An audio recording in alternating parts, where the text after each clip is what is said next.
Boom, boom, boom. All right. Boom, boom. Just did it.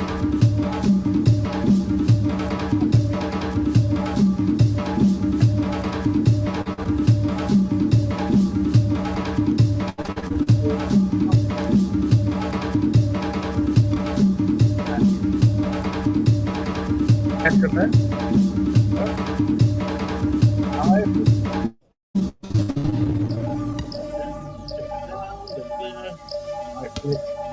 Pin to message. Excellent.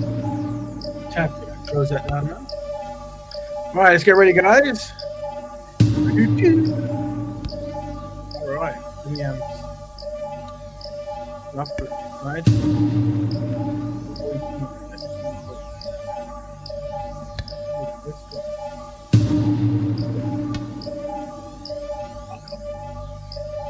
All right, guys. Oh, magic button. Now let's press the magic button. Voila. Welcome, hello, everyone. This is the Betterment Broadcast. I'm your host, Rap Raven. This is the 129th show. That's right. That's 129 attempts at trying to uh, collectively cause betterment amongst the Black collective. Fantastic. Yeah, very good. What I'm going to do. Oh, what's this? Is this reminding me of the show? Is this my alarm to say the show started? Probably not. All right. Cool. Let's go through the intro that we normally do. If you're live, welcome. Tell your friend to tell a friend to come on. It's an interactive show. That's where the best work is done when we back and forth it. Although I can just waffle for weeks. It is a community stuff. All right, so this is the freestyle statements. What's very important about these freestyle statements is we're going to see if any of these connected to any of the topics today, because I suspect they are. So let's go through them as we always do. When it comes to working as a collective with only Black people on matters that benefit Black issues, Black progression, and Black ownership, Black people are collectively inadequate. That's right. Read it and weep. Those are the things we need to improve on. If you disagree, I suspect with a bit of research you will agree. Now, next one. Individually, you might find not a non-Black person who shows some kind of camaraderie towards Black people. However, collectively, Black people have no friends. A very important statement there. That statement will keep you going. You know, you can't be deceived, confused by the goal. That's what it is. You will find many non-Black people who are very kind and good, which is great. However, from a collective standpoint, Black people have no friends. All right. Now, and the last and the most important, without doubt, constructive Black man with constructive Black woman makes a constructive Black family. There you go. The freestyle statements. If you practice Black betterment, those freestyle statements will keep you going.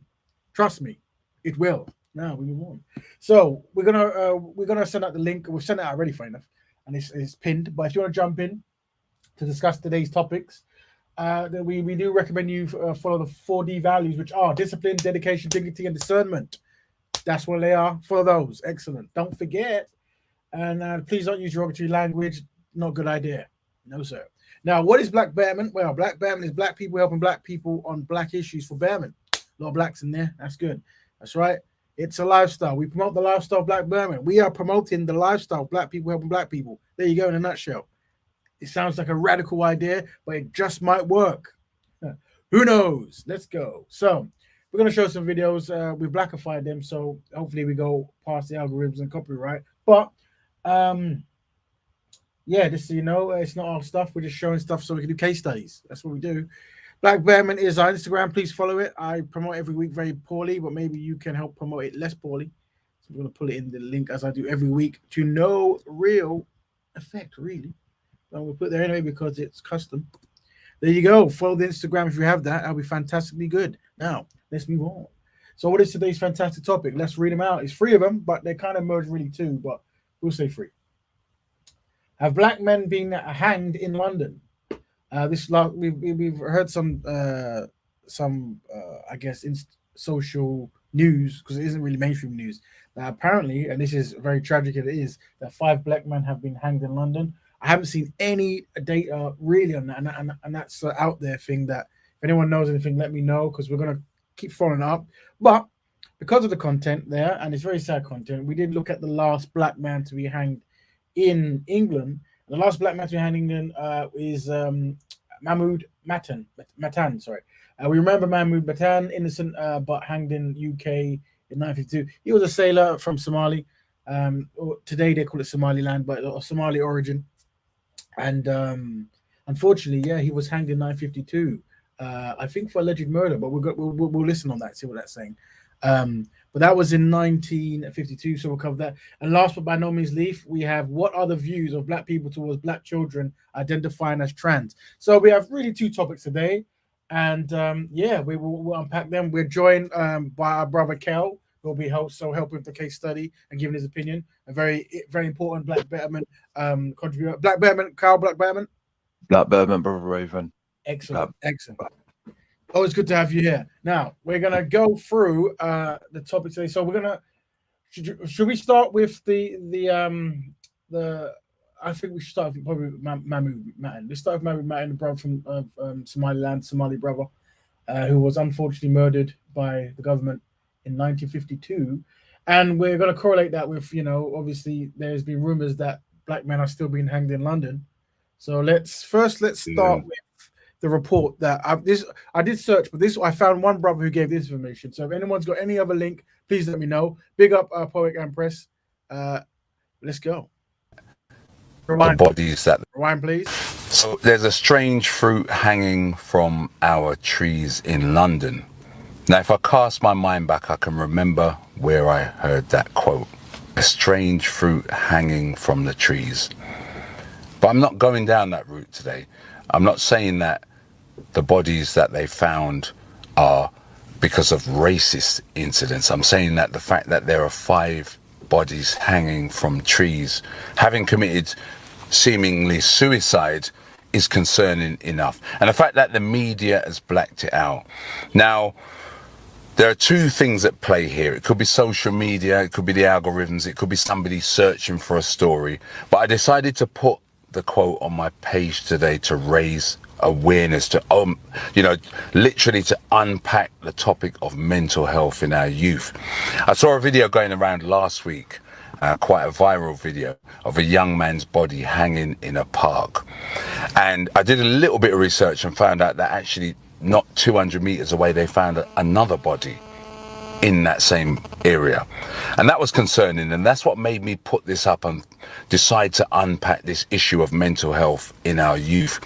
Because if you think about it, we've just all been behind the door for 2 years, and for me and the other adults that I know, it was just about enough. We started questioning our own mental health, and okay, there you go. But so this is what he's saying. He's saying that he believes it might be mental health connected, as in maybe unfortunate suicide. If anyone knows about that, please let us know. Now, what we're going to do while we wait for people to really collect the report. What is this? Hold on. Give me 4 seconds, family. Hold on. What's this? Okay, I can give it that because I'm running out of space. Remove from studio. Oh, whoopsie, that was the wrong one. So it's the wrong one. Or is it? No, it was the right one. Yeah, there you go. Cool. Right. So now we're going to look at if you don't know about brother Mahmood Mattan in 1952, we're going to watch a small documentary. Also, one thing I want us to, I know it is very tragic when we look at death, but we're always looking at the free, let's see, find them, the free starting statements. And that is black people are collectively inadequate, collectively black people have no friends, and constructive black man with constructive black woman makes a constructive black family. These are the 3. Let's see if when we watch these videos, if any of these really pop out at you. All right. We like to break down the topic, then side topics, because that's what we do here.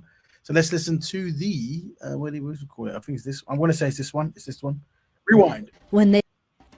Mahmood's wife Laura and their 3 sons visiting his grave in 1998. So it's 98. The brother Mahmood, he came to England as a sailor. He found he married, I would assume, a Welsh woman, and then they had 3 sons.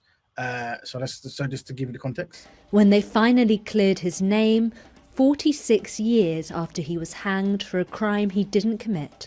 Very common amongst black people, regardless of your ethnic group, or background, or tribe, or shade. There has been a history of hanging black people innocently. Sometimes non-black people would kill people and just blame black people. That was very common and all over the world. And unfortunately, this seems to be the case here. Let's carry on. Never good. Very sad. Today, his granddaughter Natasha followed in their footsteps, remembering the scars of injustice that marked all their lives. All of that time that, things could have been so different for the three sons. They grew up with no father. They were ridiculed, they were bullied, they were outcast. Everybody called them the murderer's children, murderer's son, and my dad hated that. They've all passed away. They all had addictions because of that.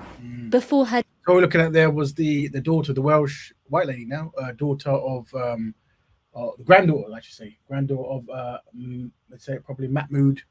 Yeah, there you go. They spell it different there. Mahmood Mattan. There you go. It's good. Hassan Hussein. I can't see it.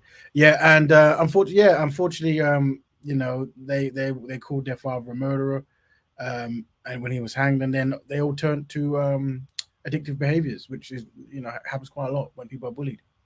So death, Laura Williams told ITV about life after Mahmood was killed. There's a brother there, a very bright-looking Somali brother. There you go. Sobbing until I was aching. This is his wife, by the way. And there was nobody, and I mean most sincerely, nobody that held out a friendly hand. So what she's saying is she's a Welsh European lady, and she's from a small village, whatever, or a village. And when she obviously was with this brother, no one really supported her. I suspect probably knew he didn't commit the murder, but this was the 50s, of course, and obviously she was quite alone. And this is what I guess happens when people marry black people, I guess, or Africans. A word of comfort. Never mind about me, but towards the children. Mahmood Mattan was a victim of a miscarriage of justice. A Somali seaman living in Tiger Bay, he was charged with a murder he did not commit. Oh dear. After a trial in which crucial evidence was withheld from the jury. Very, very common. That was very common and very sad.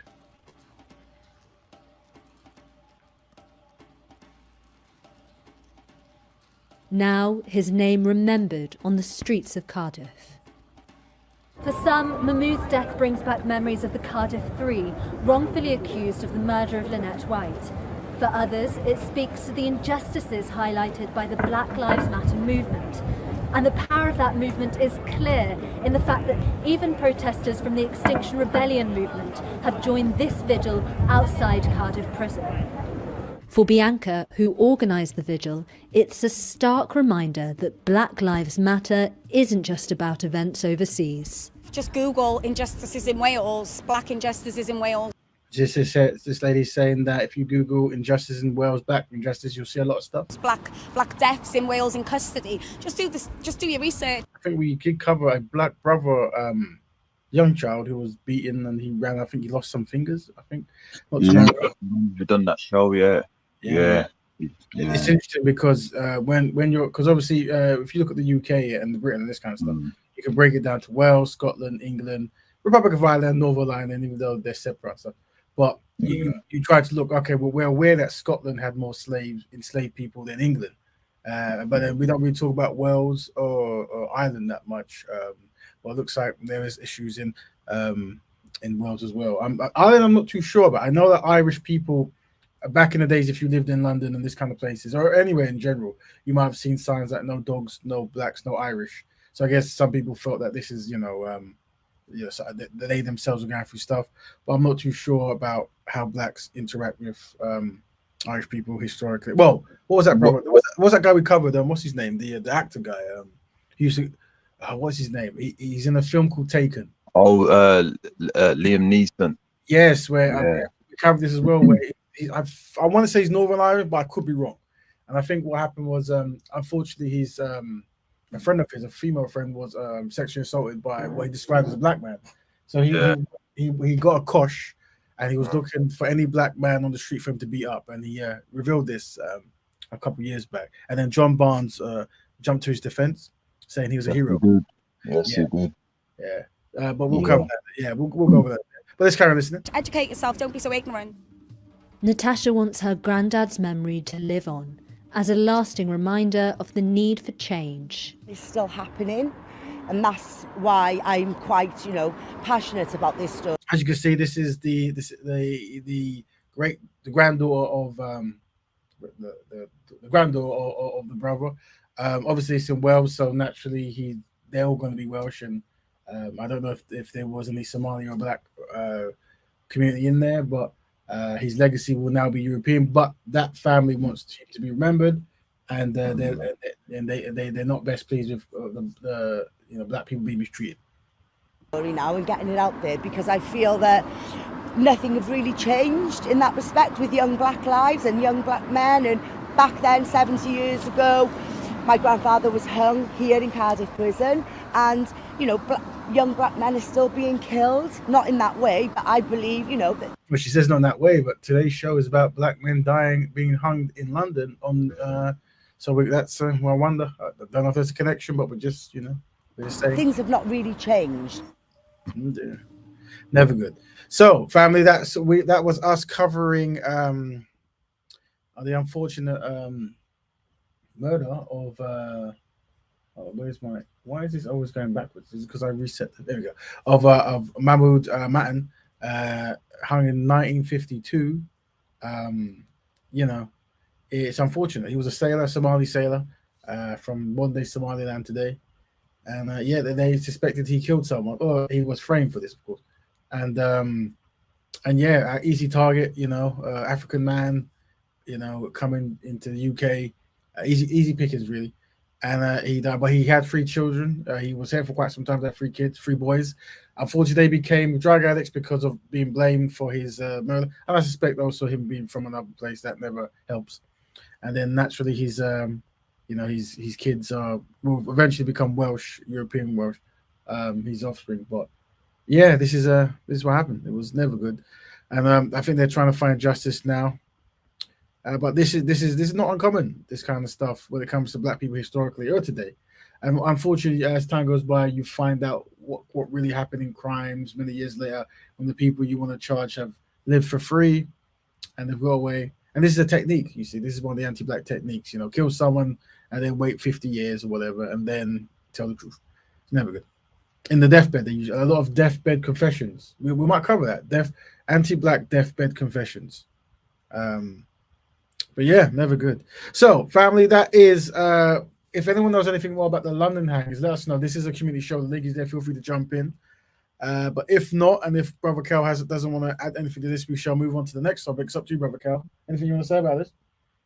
Yeah, I just want to cover all the topics, brother. If we're referring to the brother who was unjustly hung, Somalis have been over here for a very long time, even in the 1800s. When you go to Wales, they've got their names on the roadsides. Oh, really? And they used to do good trading with the Welsh. And so the Welsh know very well that African descendants have helped them out. Yes. But it's when you use your genetical dominant gene is where they have to kind of control it. And unfortunately, this is what's happened to the brother. We can trade, but leave our women alone. And yes. This was demonstrated, unfortunately. Yes, this was a thing. That's something we're going to connect as well as the Europeans' defense of the white woman, and how many murders and destructive things have happened because of interactions with white women, or alleged interactions with white women. It's something we should cover. I think they say Oklahoma in America, that was started by a row between a black man and a white woman. Yeah. And there's many other cases of black men, boys being murdered because of white women. And I think there was this thing where people always say that you have to be very aware of white man, woman, and child, unfortunately, when it comes to racism and supremacy. Because it's just a system and how it can easily backfire. Like this brother here, he came here trading, found a wife. I thought he was good. He had 3 children, and then they killed someone and framed on him. That who knows if that wasn't the plan altogether? We're not best pleased that you're marrying our women. Well, they've always had that in them. I mean, the ancestor Francis Cress Welston has broken it down. Fear of Black Planet. Yes, yes. ISIS pet, very well, bro. So they always use their unethical code to make up an excuse. That's why I always say, unethical code of conduct is always demonstrated with the face expression, the body language, the mannerism, and the label that they ascribe themselves to. Anything to kind of disrupt, the black gene surviving, they'll make any form of excuse, man. They've done it in America, Caribbean. You know the thing, brother, man. You know how it goes, man. Yes, very true. Just for those who haven't been keeping up to date, we're presenting two models from anti-black mistreatment, two major methods of mistreating, marginalizing, and massacring black people.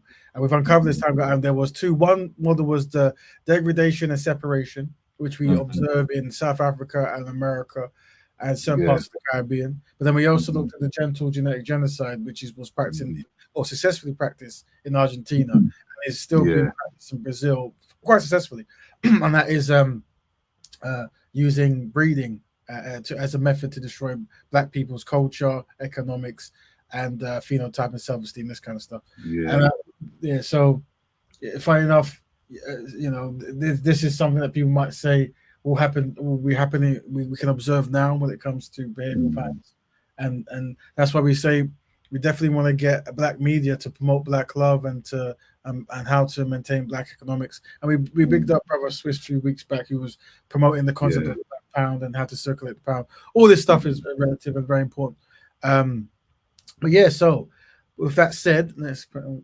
Brother Raven, it'd be good as well, brother. If you could do like some brainstorms or key points. There's a lot of unsynchronized black men that they believe that because because we're genetically dominant, like the black woman, that we can go around and elope with the non-African women. Perhaps if we could kind of explain why that's wrong, because they really do believe it and they'll argue to death. They will. And I've debated many low self-esteem brothers in Speaker's Corner when the cameras are off about this fight, sadly.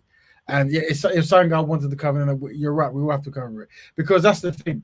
And that's why sometimes information is very, how we deliver information is important, because yes, the black DNA is very dominant, and you do dominate over recessive DNA. This is something we know. However, we're well aware that the European knows this, and that's why I think, I don't know if I've got it here. We covered this. I've still got anything here. We covered this, that the strategy of those who were in Australia and those who were in Brazil, and Argentina, the Spanish-speaking countries. So I got it out there. There we go. I hope I left it in there, but maybe I didn't, because lazy. Oh, look at that. I did. Have I not left it in there? Maybe it's another one. Oh, there we go. Oh, I've got some other stuff here. Well, I've got a lot of stuff in there. Got loads, big up, man. Look at that. Oh, look at this. You see this book, big document, very big document. Man. So basically, so just so you guys, we talk about Gen 3, which is gentle genetic genocide, and what's a strategy known as black mental or racial whitening. This was a strategy used in the Spanish-speaking places in Australia. But it's important that the black men who think that they're going to go and start a black family with non-black women, that they know this, because how it works, as you see here, they've really broke down the codes. They say black or Negro was the term. They're mulatto, they're quadroon and octoroon and white.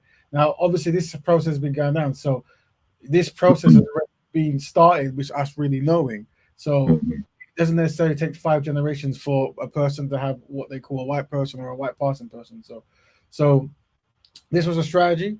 Now, remember, it is more than just having a child. Your relationship is part of your economics. Also, optically, everything we do has to be holistic. People, if it's no coincidence that rich people and football players and celebrities will be all magazines, all with European wives and this kind of stuff, right? And we show the analogy, not analogy, but the truth of inadequacy, in the sense of when you look in Africa, you will see many Africans who have wives from the countries of the colonizers, right?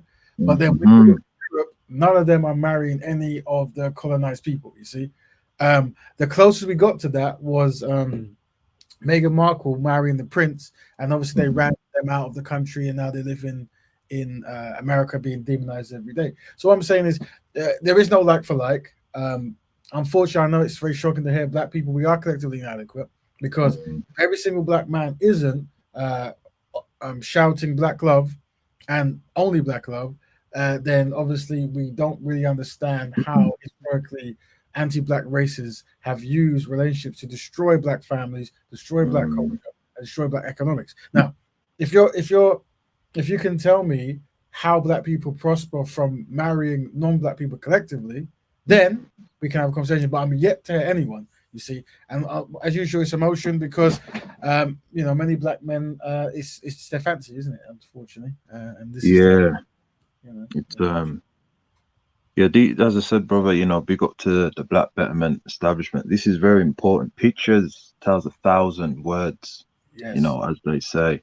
So this is very important. And if we were to trigger the insecurities and get the black man to rely on his dopamines to say, you know what, in order for my race to survive, I have to make all this blah, blah, blah, blah, blah.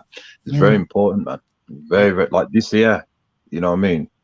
It's very, very important. It's very symbolic.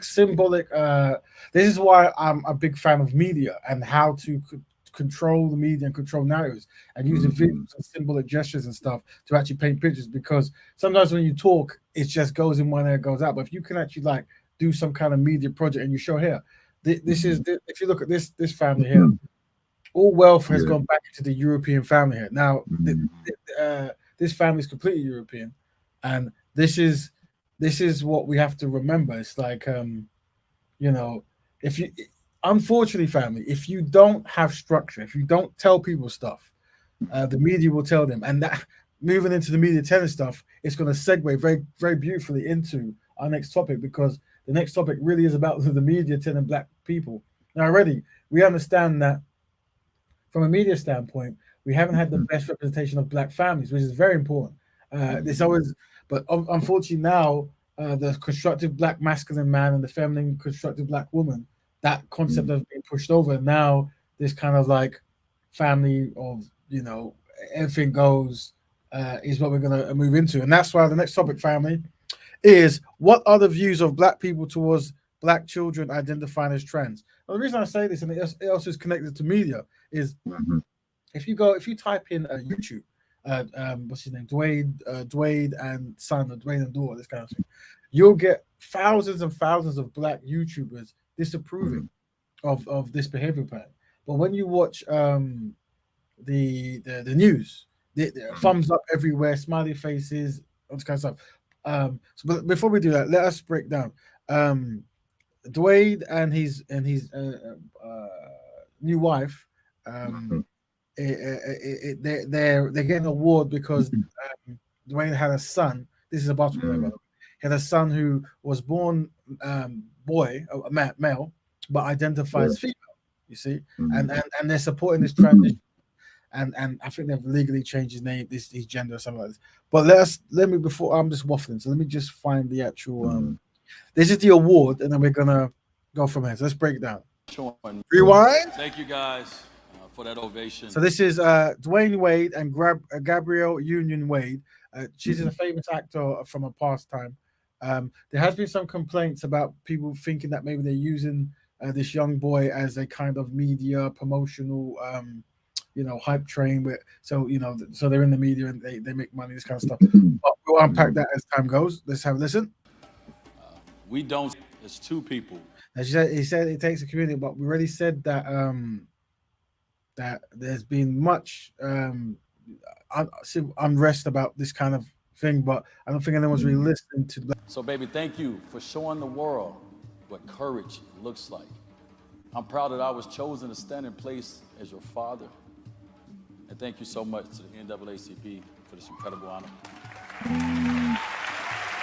I don't know if I've got the video of the mother, but the mother's made a few videos. Not best. The biological mother of the child is making has made it very clear she's not best pleased with what's going on, but they're kind of not giving her a say. Also, I remember there was pictures. I think I put in the group, but from I think around like 13, 14, he's kissing white boys on camera, this kind of thing. So I'm not too sure. Most parents are not best pleased with their daughter kissing a boy, or vice versa at that kind of age. But yet, this is for. There's other videos of like the trans community and the cross-dressing community and this kind of stuff, dancing in thongs in nurseries and schools and this kind of stuff. It's something, people are saying freedom of expression, but we don't accept that from traditional bodied people, right? So it's something that we have to really unpack. Now this is the stepmother. This woman is an actor. Some people were saying she's putting on performance. If you're an actor, maybe you can detect it or not. Let's see if the actors can see. Is this a performance or is it genuine? I couldn't say. Let's have a look. Thank you, Derek and the NAACP. It's humbling to stand here surrounded by friends and heroes. Oh, I've been acting for many years. I'm seeing some kind of acting techniques here. OGs and icons, all working to advance the lives of Black people and pay respect to an organization that has led us. One thing I want to speak with that at home to look as well, with Black Lives Matter or agenda, things like that, there generally is a request. So Black Lives Matter will stop killing Black men. I'm trying to find the actual request because there's a lot of like finger pointing and doom and gloom said, but I'm actually thinking, what is the request? And I'm assuming the request is to accept Black boys and girls identifying as the opposite. I assume, but it's very hard to tell that when they do these kinds of dramatic kind of speeches. But once again, being clear on what you're fighting for is important, and all these interviews and stuff I see, it's never really clear what is the fight for. It's very important we ask that question. Just like Black Betterment Broadcast, make it very clear. We promote Black love, Black economics. We break that down. There's a particular thing we're trying to achieve. Protection. I understand the concept, but this is how they kind of get you. You see, Black people are used for the pain, the history of pain. Because everyone knows when it comes to mistreating people, you mistreat Black people. We understand that. So when it comes to getting rights, it's like you start with the black face and then you put something else, and this intersection seems to be that kind of segue. Could be wrong, and again, could be right. Trans and gender non-conforming people. There you go. There you go. Continues to be able to extend our. When people say equality, what is it that they're trying to achieve? Once again, I know I have to stop it, but we're doing case studies. So what is it that they're not achieving? Just so we can. This is an award because their son identifies as a woman, a girl. Sorry, that's what it is. So all this kind of stuff they're saying here isn't really connected to their son, but I could be wrong. As activists or leaders, as much as we do this as parents. Parents. I'm just gonna say, I could be wrong, but it's very vague. Like once again, there wasn't very clear. Like what is the issue? What needs to change? Very vague, but I could be wrong. We are hopeful that we may witness a real shift in the fight for justice. Justice of what again? Just once again, a lot was said, but not a lot was said. The moment the movement makes room for everyone. The moment the movement makes room, right? Room. Everyone. Thank you. All right. Okay. So what we're gonna do now? Let's. I've got some other video. Let's look at what's now the reason. Well, I hope is that. Hold on. Where's that kid one? Did I not pull it in? Hold on. Let me just click on all these, see if I can find it. It's not that one. It's not that one. It's not that one. It's not that one. Where is it then? Oh, on family. Let me just stop share. Present video. Let's see if I can find it. Give me 70 seconds. Oh, where is it? There we go. 29. Oh, there we go. I think it's this one. I should have had this one already. There's a strange fruit. This is not the one. This is definitely not the one. Let's get rid of that. Hold on. It must be the one next to it. I think it is. It is. I found it. Great. Super fantastic. Something about your birthday. So this is a video just so I can. Now, basically, this is the Dwayne's son, younger. A few years before, maybe months, I don't know, before identifying as a woman. Just have a listen. As a girl, sorry. I talked to him about your birthday. Oh, I'm so happy right now. You so happy? How old you turning? Oh, 8. You talking about ladies? We had 8. What? So this is him. I think it was by the pool, and he was admiring the women. I mean, you know, he's 8, he shouldn't be doing that really, but he did. But what that's showing is hit the like button, family. Big up our sister Christy as well, and brother Dominic, and Empress, and only one Salsa. What I was saying, yeah, it's interesting because he's a kid here, and he's shown interest in the opposite sex. Is that relevant? That now he's identifying as, I don't know. I mean, people change their mind, I guess. Maybe people are born a certain way. Maybe they get influenced. That's another thing. People say that some people it's natural.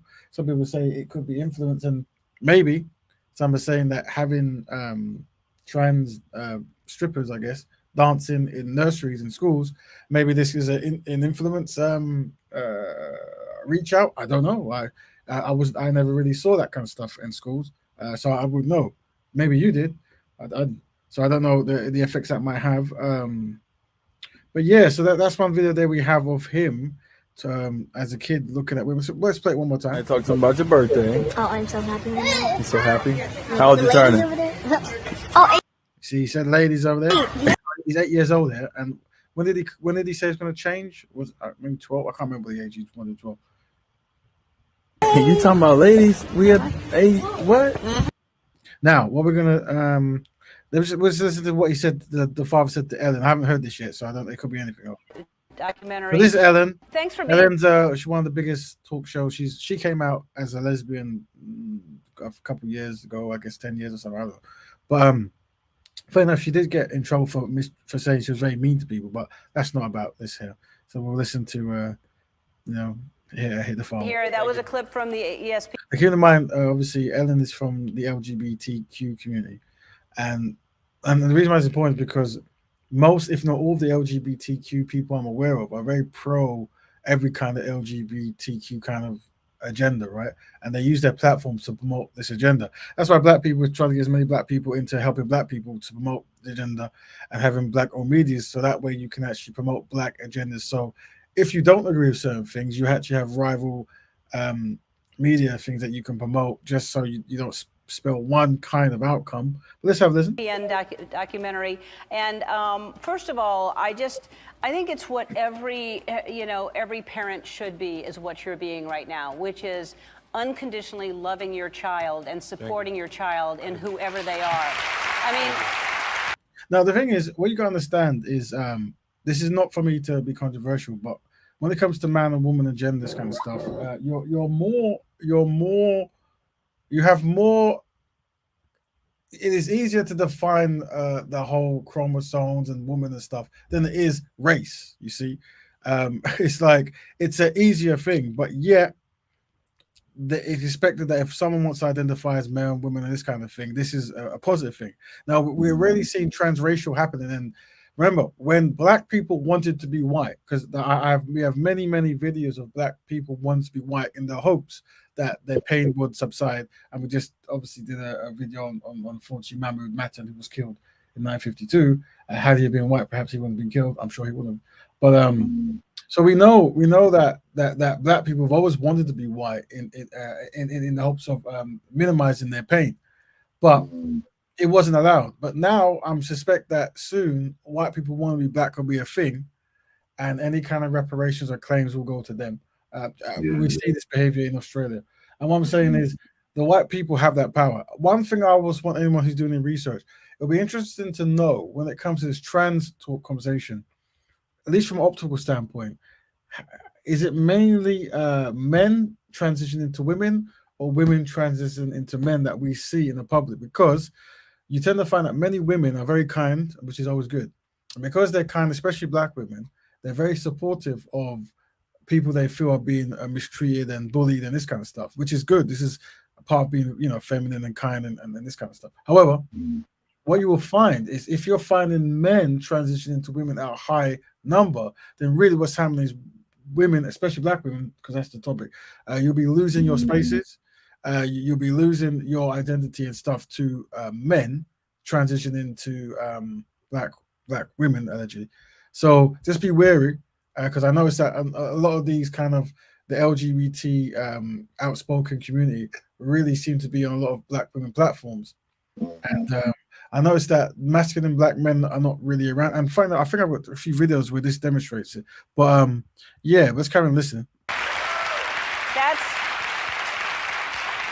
There are so many parents that are just, oh, you're not going the way I imagined or wanted you to be, and freak out. And you're so loving and supportive of Zaya, and what a special child she is. Yes, she is. She is. Thank you so much for that. First of all, me and my wife Gabrielle Union, we are proud. When I say proud, we are proud parents of a child in the LGBTQ plus community, and we're proud allies as well.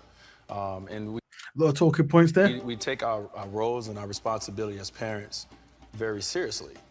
So when our child comes home with a question, when our child comes home with an issue, when our child comes home with anything, it's our job as parents to listen to that, to give them the best information that we can, the best feedback that we can. So a lot of these black parents have been fed a script, or they've been fed like talking points and a way to present this stuff, and this is what you're seeing very consistent. That's you need these kind of stuff for black betterment, talking points that spells out what we're trying to achieve, because all these brothers and sisters seem to have it when they go on these shows. And that doesn't change because sexuality is now involved in it. So once Zaya, 12 years. Talk about sexuality. It's interesting. It's not talking about sex identity. It's like sexuality. And that's something that we've noticed because, like I said, we tend to not have 8, 9, 10, 11, 12 babies really talking about sexuality, really, if at all. But that's kind of where it's going. And once again, it could be a small number of people with an agenda, with a lot of money, and they're creating their own paradigm. But there's something to be aware of, this sexuality and stuff. Sexuality for a child. Interesting. I already saw images of the young black boy dressing up as a black female kissing a white European boy. This would have been around about the 13, 14 age on camera. So it's obviously an optical thing. Came home, and first Zion, everybody, I don't know if everyone knows, originally named Zion born as a boy, came home and said, hey, so I want to talk to you guys. I think going forward, I'm ready to live my truth. And I want to be referenced as she and her. I would love for you guys to call me Zaya. And so internally, now it's our job to, one, go out and get information, to reach out to every relationship that we have. My wife reached out to everybody on the cast of Pose. We're just trying to figure out as much information. When it says wife, he's talking about Gabrielle Union, I'm assuming, who is very supportive of this. I think she has a history of very close affiliations with LGBT, or at least LGBT activity from her own kind of testimony. Maybe that's why she's probably pro, while the mother of the child isn't best pleased. We can to make sure that we give our child the best opportunity to be, her best self. Yeah, I mean, I would think that it's one thing. It's one thing to have this at home, but knowing that she's going to be out in the world because you're a public figure, and even if you weren't, she's going to school, and to want to be protective and to make sure she's safe, that must be a scary thing, because it's one thing for you to love her and your wife to love her, but you just want everyone to love her the same way. Exactly. And once Zion came home and said, hey, you call me Zaya and I'm ready to take on this, I looked at it and said, you are a leader. You are a leader, and it's our opportunity to allow you to be a voice. Right now, it's through us because she's 12 years old, but eventually it would be through her. Right. Well, and Listen is an organization you're working with, and there's a lot of, if anybody else out there can relate to this and needs help, you can go to our website and we can direct you, because I'm sure there are a lot of people that just don't know what to do. So you're a great example. Thank you. I know that everybody is still grieving over the loss of Kobe and all the people that we lost. You must have a lot of memories of Kobe, and he was just such a light, wasn't he? He was just such a bright light. It was special. I mean, I think my favorite, we all have stories and moments of, our interactions with, Kobe, but I think what was special about him, and why you see so many guys in the NBA or so many younger guys really tore up about this, is because he was the first superstar that really embraced different generations, really embraced us. And I think from like 2008 on, from the Olympics on, he really put his arms around us as competitors and the rest of the world. You saw him being more involved in so many different sports, not just basketball and soccer, obviously, with his daughter and women basketball. But he just started being a person that everybody can call and reach out to and say, hey, Kobe, I have a question. So I'm going to miss that example. Yeah. Not only just my friend, but that example that he was setting, not only for me, but so many others. Yep. Well said. He's a good guy. You're a good guy. You've got to see the documentary. It's called D. Wade, Life Unexpected. It airs Sunday, February 23rd at 9 on ESPN. We'll be right back. Right, so that was Helen. So we've seen the Helen show. What we're going to watch now, for those watching, we're looking at Darren Wade and Gabrielle Union, and this the stepmother getting the awards for the NAWCP. What is that? I always get the numbers. It's a black award. It's a historical black award, given to them because I'm assuming because they have accepted their son to be allowed to dress as a female, a girl, the young daughter, and obviously allowing him to have a boyfriend, and obviously the boyfriend naturally is European, of course. So that's that. We've got this is now a show. A lot of LGBTQ men are on this show. I very rarely see non-LGBTQ men on this particular show. Let's see what they have to say about. Hold on. For refusing to allow their daughter Zaya. So this one, I think this is a few months ago. They're talking about, I think the mother. Wade, we got to talk about this. He's clapping back at his ex-wife, Savon, for refusing to allow their daughter Zaya to legally change her gender and name. Dwayne says her objection to the court petition is libelous, and nonsensical. In court documents obtained by TMZ Sports, Wade wrote, a court order affirming her identity will allow Zaya to live more comfortably and honestly in all aspects of her life, from simple introductions and food orders to applying for a driver's license and filling out college applications. What are your thoughts on their legal battles, Al? Let's start with you. What do you think? You know, this is a very touchy situation because we're talking about a child. But more than that, we're talking about a child who is the daughter of Dwayne and a daughter of his ex-wife. I can't remember her name. Savon. And you guys know that I've been a very strong advocate of Dwayne and how he has stood in this space and educating us on having a transgender daughter. I have supported him. Like I said, this is Fox Soul. I have noticed there was a lot of LGBT members on this show, but they say they've been and Gabrielle. But listen, LGBT men. I'm sure the women as well, but it's the men we acknowledge it more. That ex-wife definitely should have a say. That's her daughter too. And I feel like the issue here with Dwayne and Gabrielle is in public perception and in public opinion, you've boxed that mother, the biological mother, out of this process, and we don't like it. We don't like how it looks, and we don't like how it feels. Now, if you guys want to change this around and change the sentiment of how the public feels about the decisions that you're making for your daughter, then you need to incorporate that biological mother, and you guys need to stand unified in a unified decision. If not, then you need to wait till the child is 18 years old so that the child can make their own decisions. Okay, I hear you. Q, what do you think? So first and foremost, Al, I think when it comes to their child, they shouldn't give a damn about the court of public opinion. I think number two, and we covered it on the show 2 weeks ago, Dwayne Wade in his first response to her, and we don't know if it's true or false, says that Siobhan has had opportunity to come around and be around the children, and she hasn't, and that she's not on board with the situation. And lastly, I want to clarify something, because when we say... How often do you ever see where the woman doesn't get a say? That's very, very new. Change name and change gender. A lot of you guys instantly run to sex change. That is not what they're talking about. They're talking about the change of her name and the change from M on the license or the ID to F. to legally identifying as a female. We're not talking about the removal of the genitals and having the gender reassignment surgery. We're talking about it on paper. And here's the thing. When you really slice it and dice it, it's a bit to do about nothing. We're already calling the child Zaya Wade.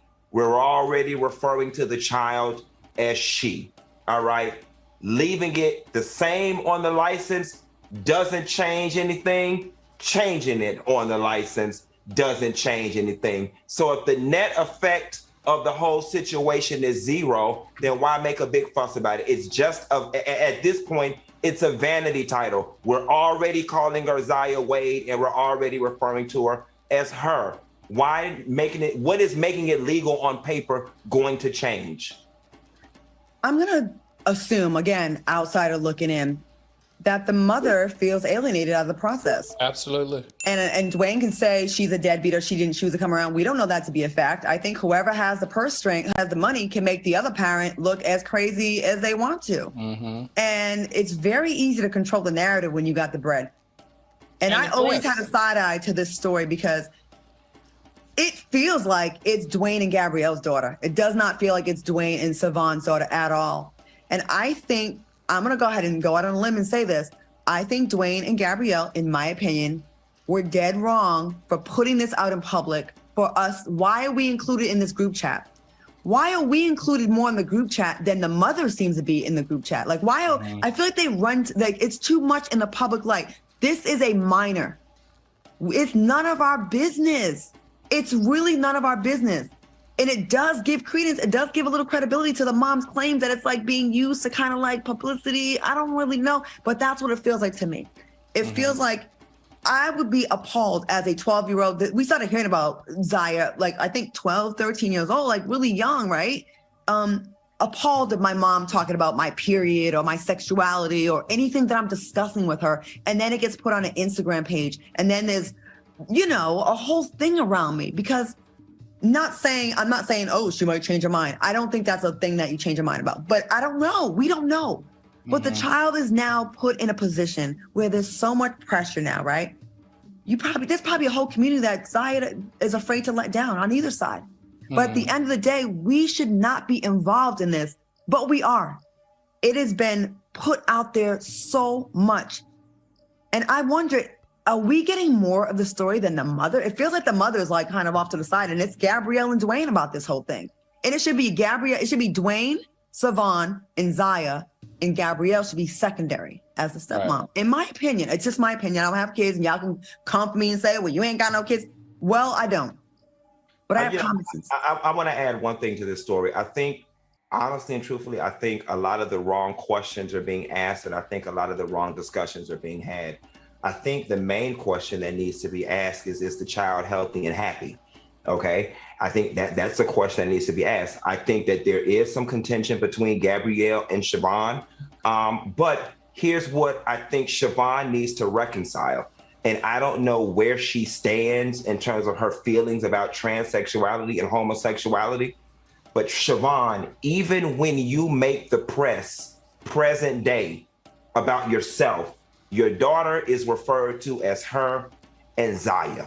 All right. So despite how you feel about it, that is now her identity. And if that makes that child happy and that child is healthy, then what is the harm at this point? Because she's already being identified by the world as Zaya Wade and her, with letting this go through with her name change and her gender change. I don't think that that's the rug, Q. I don't think that she's not supporting a name change or not supporting this journey of her daughter. I really don't think that that's the case. I think the case is how she feels it's being manipulated by her ex-husband and his new wife. That's the undercurrent that I feel. I mean, there's nothing that she stated in the press where she says definitively, I don't support my daughter's, transgender transformation or journey. She's never said that. What she said is that she feels boxed out and she feels like she's still a parent and she should have a say. It should be a joint decision. And I can't argue with that. She birthed that child. She should have a say in that child's life journey and it shouldn't be hijacked by anybody else, period. I couldn't imagine being outside of the house and I don't have custody of my child for whatever reason, and there's rumors about that, okay? And then the woman that is, in the home with my child is front and center. And often people kind of forget about Savon. They actually really give credit to Dwayne and Gabrielle for and she probably feels a little bit like an outsider looking in, and then the public have such a say about it, but she doesn't. I could see where she's frustrated. I think that there's a way you take up that fight with your husband and Gabrielle without that child becoming collateral damage. But yeah, I agree. I but think also, there's a way you take up that fight without the child becoming collateral damage. But I do call their house every day and cuss their ass out. But I don't think she was the first one that brought up the contention in the press. Now let's be real of who's been laying things out in the press, who's been the lead in the media. So here's my question. Here's my question, because at a certain point you got to know when to hold and when to fold. Okay, in this situation with the name change and the gender change, you would like say so. I understand that. My question to you is, if we gave you say so today, what would your say so be? Would you be for it? And if you would be for it, then this is a futile fight. I think it's the disrespect of feeling like you include the public in it more than the public's more involved. I think that Gabrielle and Dwayne putting it out there, probably to us before they put it to the mom, that's what it feels like. But we don't know, I do feel like she's been alienated out of this child about decisions way before the Zaya situation. Well, this is a saying. Some people are thinking it's more of a social stunt, as in a promotional tool. It's never good to do that to children if that's the case. So yeah, what are you guys' views on this? What is your views? Let's go back to where's the so many things open. Oh, is it still here? Is it this one? Is that one? No, it's not. Have I got rid of it? This thing is so dodgy, man. Hold on. Share screen. The window. There we go. Let's try that one. Why did it disappear? All right, cool. There it came back. All right. Yeah. So we were looking at there. What are your views on black? What are the views of black people towards black children identifying as trans? Yeah, and it seems to be many people are not displeased with it. They're very slightly disturbed, and doesn't seem to be a natural black topic really. But it looks like all the black challenges are used to help promote it, to promote the kind of agenda of this kind of stuff. I don't know. It's yeah. Keeping in mind, family, the link is in the forum if you wish to jump in. We're joined here by Brother Kel. If you have any views on the topic, let us know. We start the show by talking about there is a rumor going around that 5 black men have been hung in London. I'm still trying to find more of the source. We covered that, and then we showed the history of black people being hanged in Britain. And we said one of the last was Mahmood Mattan, who was hanged in 1952. He was innocent, but he married a European woman, a Cardiff woman, and they framed him and got him hanged. And then his children, he had 3 children with her. They turned to some kind of substance abuse, it looked like, and they died very sad. And the family are pretty much Welsh looking or Welsh, and it will be a Welsh lineage. The Somali lineage will have stopped with them, and obviously with his death. And yeah, this was the outcome of the hanging there. And then obviously we looked at the views of the community towards the black trans. I did mention that I've noticed a considerable push in getting LGBTQ sexuality, not necessarily knowledge. I think there is a value at some age of teaching everyone about the way people perceive the world. So you let them know there are people in the world who are LGBT and this kind of thing. But it seems to be it's trying to get them younger and younger and show more sexually explicit kind of stuff. And I don't know if this is normal or if this is to try to convince, or I don't know. I don't have the research, but it does seem a bit peculiar because as a young child, I never really had the opposite. So if you have a man dressed up as a woman in thongs and this kind of thing, dancing around in makeup and stuff. As a child, I never really had, I guess, a woman dressed the same doing the same thing. You see, so it seems a bit odd, really, very odd.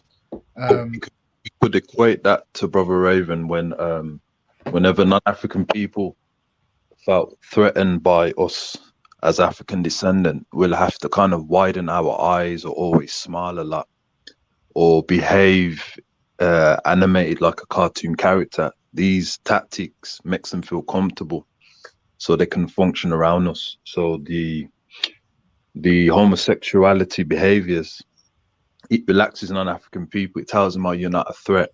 But one thing I do agree with, brother, we have to codify what's happened, because there's a black woman co-signing with the LGBTQ thing.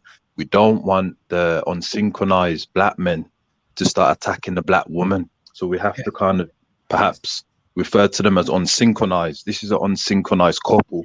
Show a synchronized couple who doesn't believe in that, and then do the opposite, because it can cause a bit of tension. You know, you've got the manosphere and it's divestment, is it? Yes. And we don't want to give them any powers, you know, oh, with the black woman, but we know that it's the unsynchronized black woman. We know the synchronized black woman would never co-sign with this, so we have to kind of codify it. Yeah, and this is the thing as well, that you tend to find that people who are synchronized are gonna less likely be able to enter some of these spaces. So hence why we have to create our own spaces of Black Betterment based data, traditional data, so we can actually tackle some of this stuff. It is very, very challenging. Like I said, the mainstream seems to be full steam ahead on this kind of. It's interesting because it grows. It goes from, I guess, homosexuality, and then they introduced trans, and then it was children, and then augmentation, and chemicals, and this kind of stuff. See, people say it's very hard to get black people to not be killed by the state. Like it's a lot, but it seems to be harder work to get this agenda pushed. But they seem to be doing it. But it's very easy, Brother Raven. I mean, look at the political science that the government was using. We know that women's rights are, the white woman's rights is more important, and then they'll get the black woman to help with that, the unsynchronized one. But look what happened to Wade's ex-wife. The moment she went against white supremacy, her right means nothing no more. Gabrielle Union, unsynchronized, her rights is more important. So we understand that if it's for the white agenda, then you're okay. If it goes against it, then we're going to codify and go against what you're moving. So we know we know the science of it. Yeah. It's very true, very true, very true. Just the facts there. Family, if you wish to jump in or have a comment, feel free to jump in. The link is pinned to the top. You can jump in. I think that's what we're gonna do. We're just gonna watch, because once again, funny enough, of all the videos, it was very pro, obviously, LGBT, as you would expect. But they always had a lot of guests, and there was one I wanted to get, but I couldn't get. But I got this one. So this is this one. For acceptance speech at Saturday's NAACP Image Awards, Gabrielle Union Wade and her husband Dwayne Wade called for support for the Black LGBTQ community. The actor and retired NBA star shared their message while receiving the President's Award for social justice work. Wade dedicated the award to their 15-year-old daughter Zaya, who came out as transgender in 2020. Just days ago, Zaya was granted the legal right to change her name and gender. Union pushed for a new era of activism to protect the Black LGBTQ community, particularly transgender people. Will we fight for some, or will we fight for all of our people? Black trans people are being targeted, terrorized, and hunted in this country. Every day, everywhere. Zaya, I admire it. You've made me a better human just simply by being who you were born to be. With us now is Raquel Willis, an author and activist dedicated to Black transgender advocacy. Good morning. How you doing? Good morning. Great. Glad to be here. So, what did you make of Gabrielle and Dwayne's speech and the messages behind it? I felt very touched. It felt like something I've been waiting to hear for a long time, and I think a lot of Black trans people have been waiting to see, you know, our leaders step up and share the importance of accepting us as who we are and allowing us to be the drivers of our own destinies. Gabrielle called it a new era of activism. So where were we before and where are we going?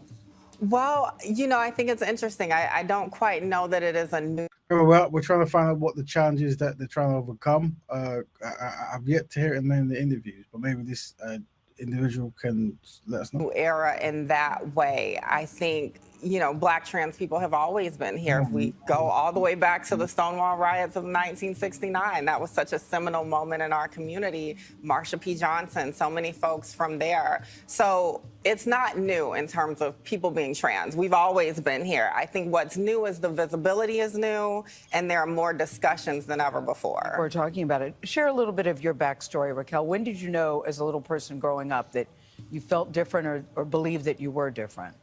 I knew I was different very early, but I would say around 9 is when I started kind of praying to God, because I grew up in a very Catholic home, that I would just wake up and be a girl and it would all make sense. And so there was all of that happening and bullying happening along the way.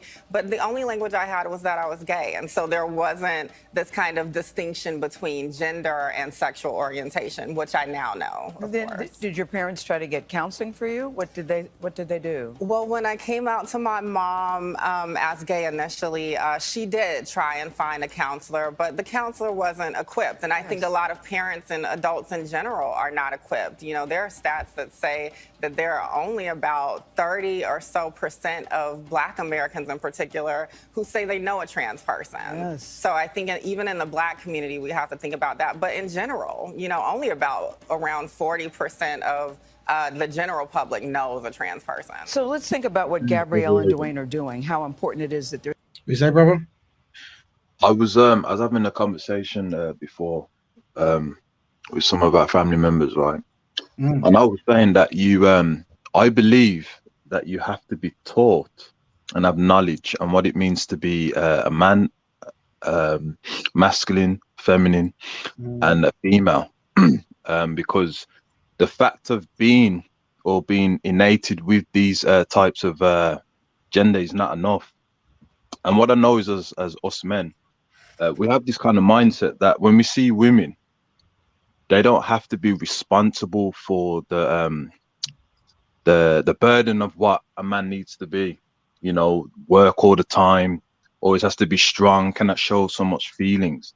So I can see why some of us will say to themselves, well, by me going in the role of a woman, so to say, and that, because it used to happen in the 50s, a lot of men used to do that, go to work, come home, dress up as a woman, because it relaxed them not to be burdened by what they normally do. But these are those feelings, brother. So how do we kind of help the man and the woman to reassure them that, you know, you have to get knowledge on what it means to be a man and woman without raising their alertness of thinking, well, are you trying to say that I'm, you know, I've got different sexualities? Yeah, I think maybe we should do a show on like manhood and stuff and you know things that we want to promote and achieve. I do think with the Black community, if we're not spelling things out, then someone else spelling things out can have better influence, you see. Yeah. I do think even like spelling out Black men loving Black women and vice versa, like the importance of it, might need to be as well. Like, because I think by not spelling it out, people leave things up to interpretation, you see. And that's right. You find things here, don't you? You find where we are at the moment. Because when we look at the NAACP, one of my heroes, W.E. Du Bois, he also co-signed that movement with some Europeans. There's a civil rights movement in the 50s, and you know they were against lynching, etc. But it's amazing how the same organization is awarding African descendants to be unsynchronized as part of a civil rights movement, and it weren't like that in the beginning. This is the thing. This is the thing. Yeah. That is interesting. That and yeah, because obviously it was started, I think, by two, maybe a Jewish lady, a Jewish man, and the boy, and maybe one other. I can't remember. Yeah. I'm not too sure who's in charge. Let me play the video and see if I can find that. Speaking the way they're speaking. What is the message that people need to hear? What do people need to know? Well, I think what people need to hear is that we have to be humble in our approach to guiding folks and protecting and defending young people. We have to understand that we don't have all the answers. I don't even have all the answers for the younger trans folks who are coming up today. But I think we are open and we listen actively and we love with our whole hearts and our whole souls. And I think that's what the Wade unions are trying to do. Yeah, and they're a very public, popular, famous couple, and they're very supportive. Seems like they're very intentional with their support. So what is your message for those who might not have that support? Kids that are searching for not only their own identity, but for someone to help validate who they are? Well, I want young folks who feel misunderstood or isolated to hold on. I know that it is Okay, the current president of the NAACP is Derek Johnson. He's a former lawyer. He's the president and CEO. I don't know how long he's been that way for. But yeah, he's the current person at the moment. So if you don't know that, it is difficult. I know you feel like the world is against you, and sometimes that is actually true. But there are so many people out here who want you to have the fullest life possible. And I think especially for young trans youth, know that whatever hate you hear, there's so much love that washes over that, and people are fighting for you. But you've also said that, I've heard you say that this work is hard because even if supporters speak up, then they get criticized, true? Absolutely. I think we see it every day. We're seeing at least 300 or more pieces of legislation moving around the country targeting LGBTQ plus folks. We're seeing these curriculum bans and so much more. And it's a really difficult time, and we need folks. curriculum bans. So what they're saying is not to, it'd be interesting to know what is being taught, because obviously that's something we should cover as well. Some of the storybooks of what they want in some of the schools. That'll be a good one to cover. To know what's right and know to show up for people in love and support, to speak up. And that's what the Wade unions were doing. Do you feel like things are getting better, or because of the politicization of all of this, it's getting worse? I think in some ways things are getting better. It's a very nuanced answer from me. I think it's better in terms of people have more access to education and understanding themselves than ever before. Right. We have more and more Black trans-led organizations around the country moving and fighting on so many different fronts. But it is difficult. It is a time where we're seeing the rise of fascism, of course, the rise of disinformation and so much more against so many communities on the margins. And trans folks are in that group of marginalized folks. All right, Raquel Willis, thank you very much for being here. And you're out here Appreciate speaking. Yeah. You're out here speaking and spreading the message. Yes. Thank you you. very much for being here. Let me see if I can find it. So I'm just gonna do a random, because obviously I haven't really done too much research on this. What I have done is this, so I can share this. Share. I don't want this to really affect my algorithms, but it might have to. All right, cool. Let me go share. Stop share. Oh, this thing's always in the way. Oh, there's two of them as well. Right. All right, cool. No, wrong button. Present, stop, share screen, window. There we go. This must be the one. Right. So I just LGBT. I should put Q, shouldn't I? From that. I think I want to. That's the same thing anyway. All right. So I've just tapped and see what it is there, just because So, okay, we go, what's that?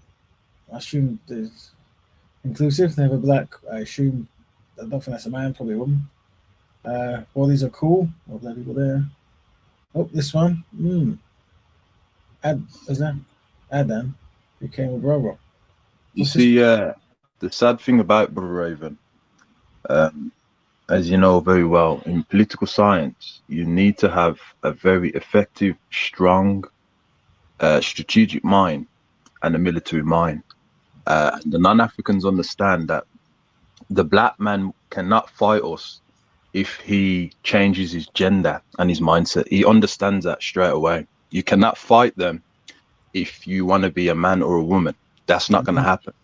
And he also understands that while we're changing our mindset from alpha, that it's going to increase their economics as well, because it's not going to help our economics not one bit if you're in that that multiple type of triangle of you trying to get further in the world. He understands that. So these types of strategies of making us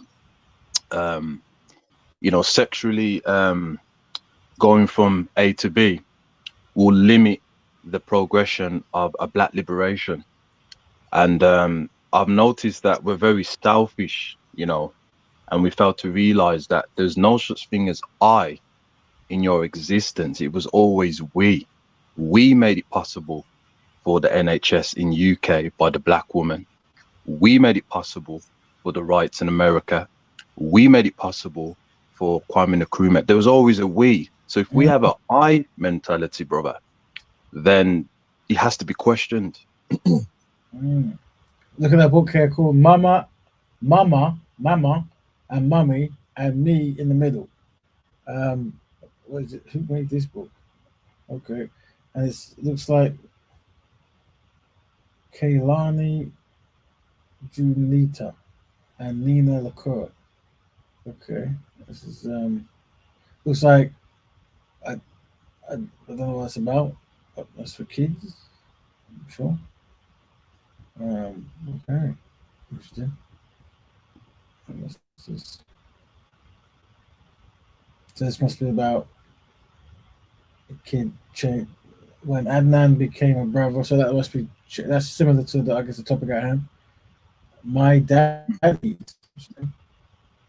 It's funny because I see a lot of black representation in a lot of these content, and when you go back in the days, black people struggled to get on anything.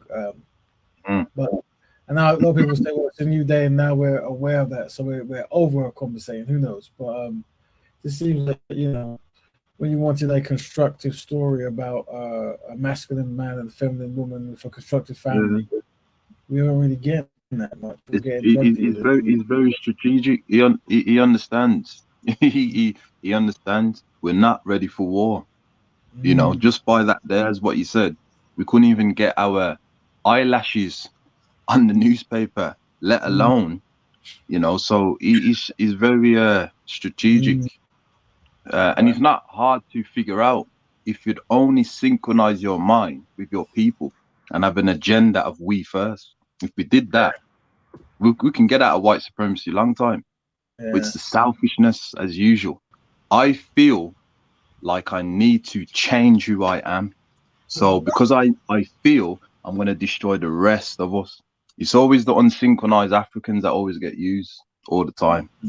It's always them, man, unfortunately. We have some Pan-African children's books that we should promote, I guess. So I guess that's what we want. If you can, try to find any pro-black Pan-African B1 children's books and content to, I guess, rival. But it is a very important topic, and if there's any brothers and sisters in the LGBTQ plus community who wish to discuss this, because what I'm aware, because obviously there's different levels of the spectrum. I'm aware of like there's a community called the same gender loving community, and they I guess they're homosexuals who they identify as homosexual, but they don't promote the similar kind of stuff that you see, like the very flamboyant, naked kind of stuff. And I see them debating a lot. I think I have to get his video. Let me try to get it soon. I think he debated brother Umar. I think he did I think he debated. Okay, wow. Yeah. Mm. What's his name? It begins with M. Let me see if I can find it. Okay.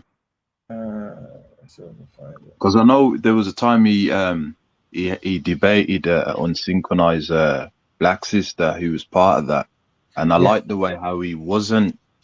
He was very respectful because, you know, as I said, brother, we need to codify this when it comes to our women. You know, we don't want anyone attacking them.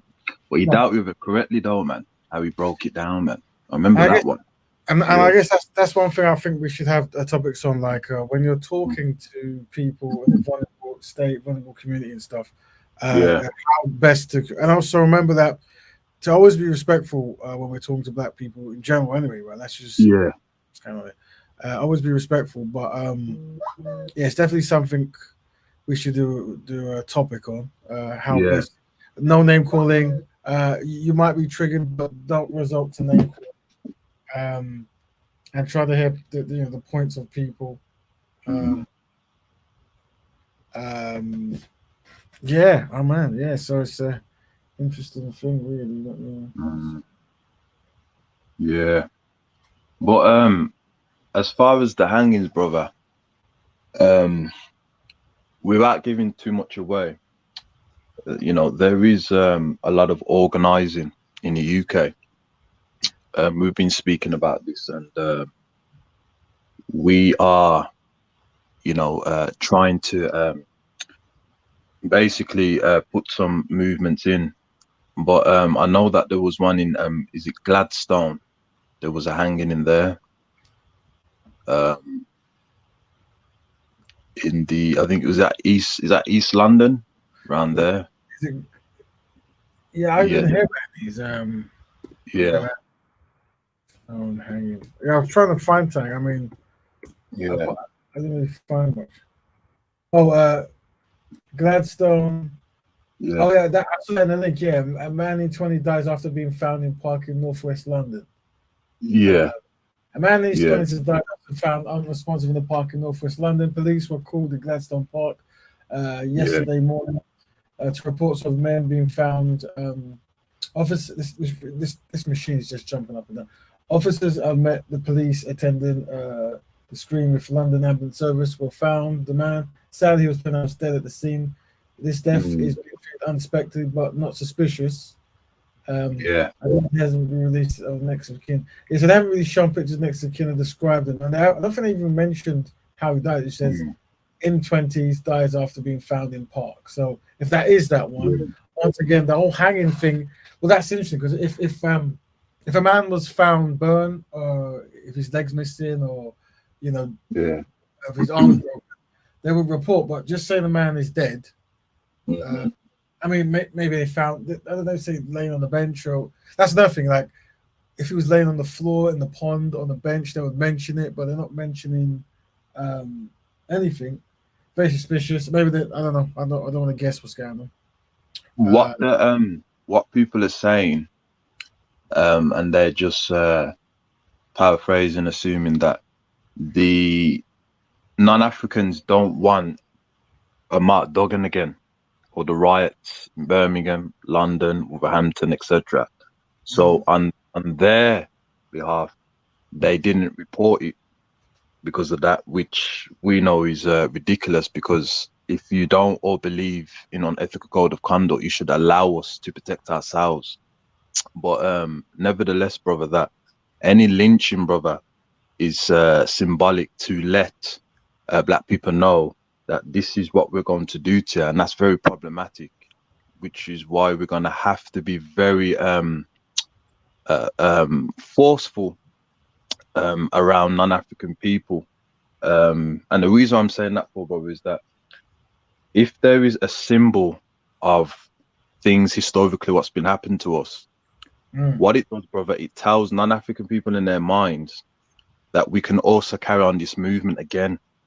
You understand? So in order to stop that, there has to be a regulation of enforcement. Because if that's not going to happen, brother, remember, they don't submit to religion. They don't submit to any form of law. 1965 Racial Discrimination Act, brother, that's been broken consecutively. So if you don't reprimand them in that particular way, they'll keep on doing it, if that makes any sense. Yeah. So, family, we're live at the moment. Your views matter. We are covering two very important topics today. We covered have black men been hanged in London, and we looked at the history of black men being hanged in Britain. And then we also look, what are the views of black people towards black children who identify as trans?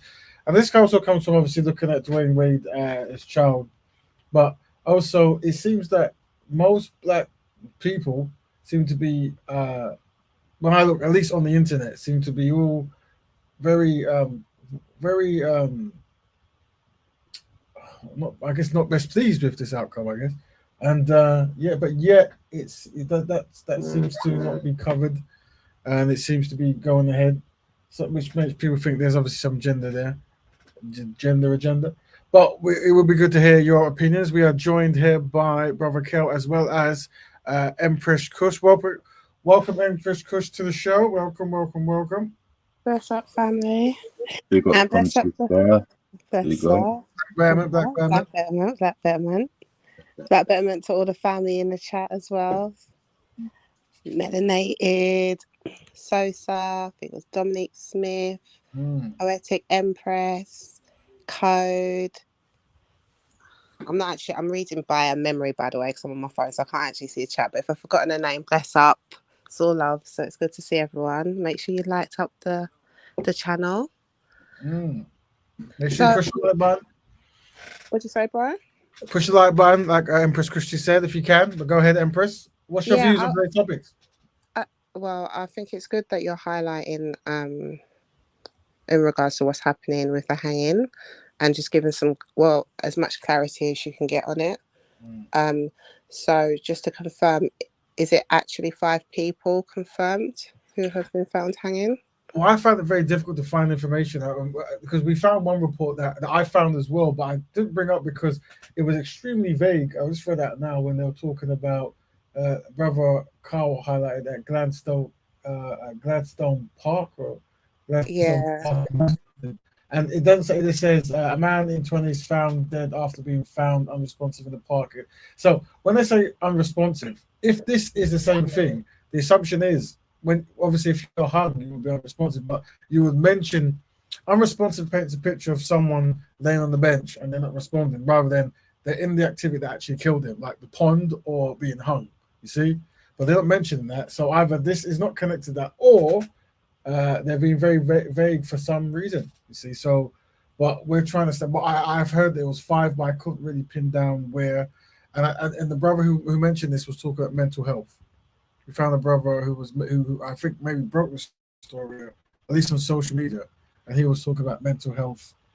So I don't know if that's anything there, but 5 is a lot if that is a true number. Definitely, I know. Definitely heard about the Gladstone one, and then apparently there was one that was not too far from that initial one as well. That's all I've heard, but yeah, it's been very vague. So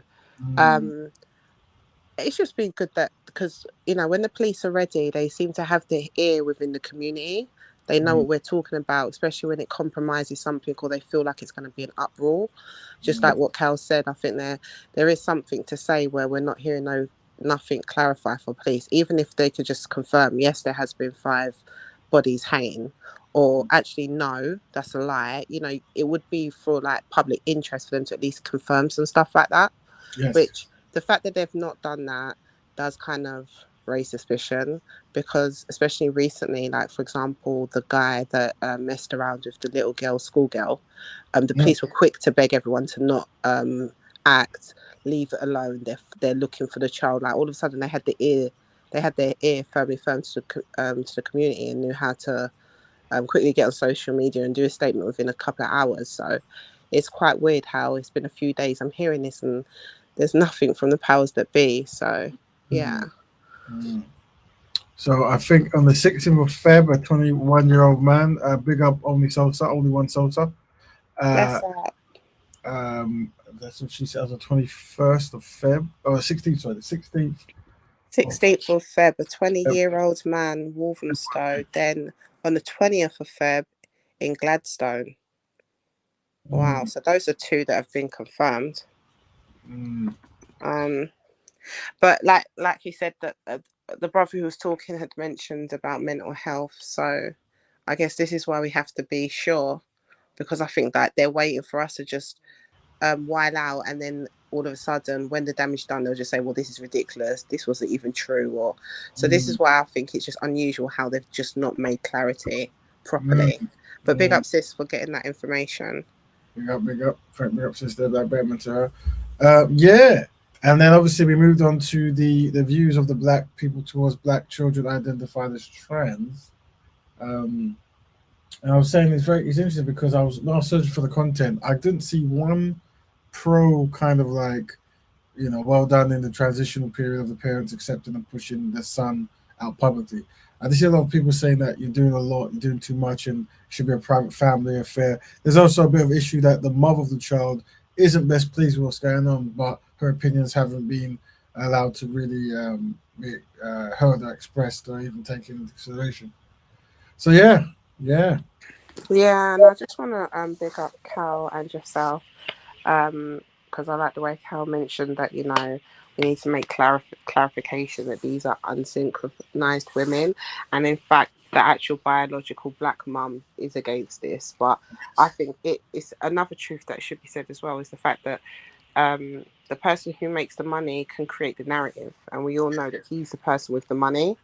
So even that is just a good thing to highlight and remind us, because we might know that, but just to bring that to the forefront of our consciousness, to be like, yeah, she's in a really tight spot, So yeah, I kind of like the way that you brothers just handled that as well. So I want to give thanks and point that out for that.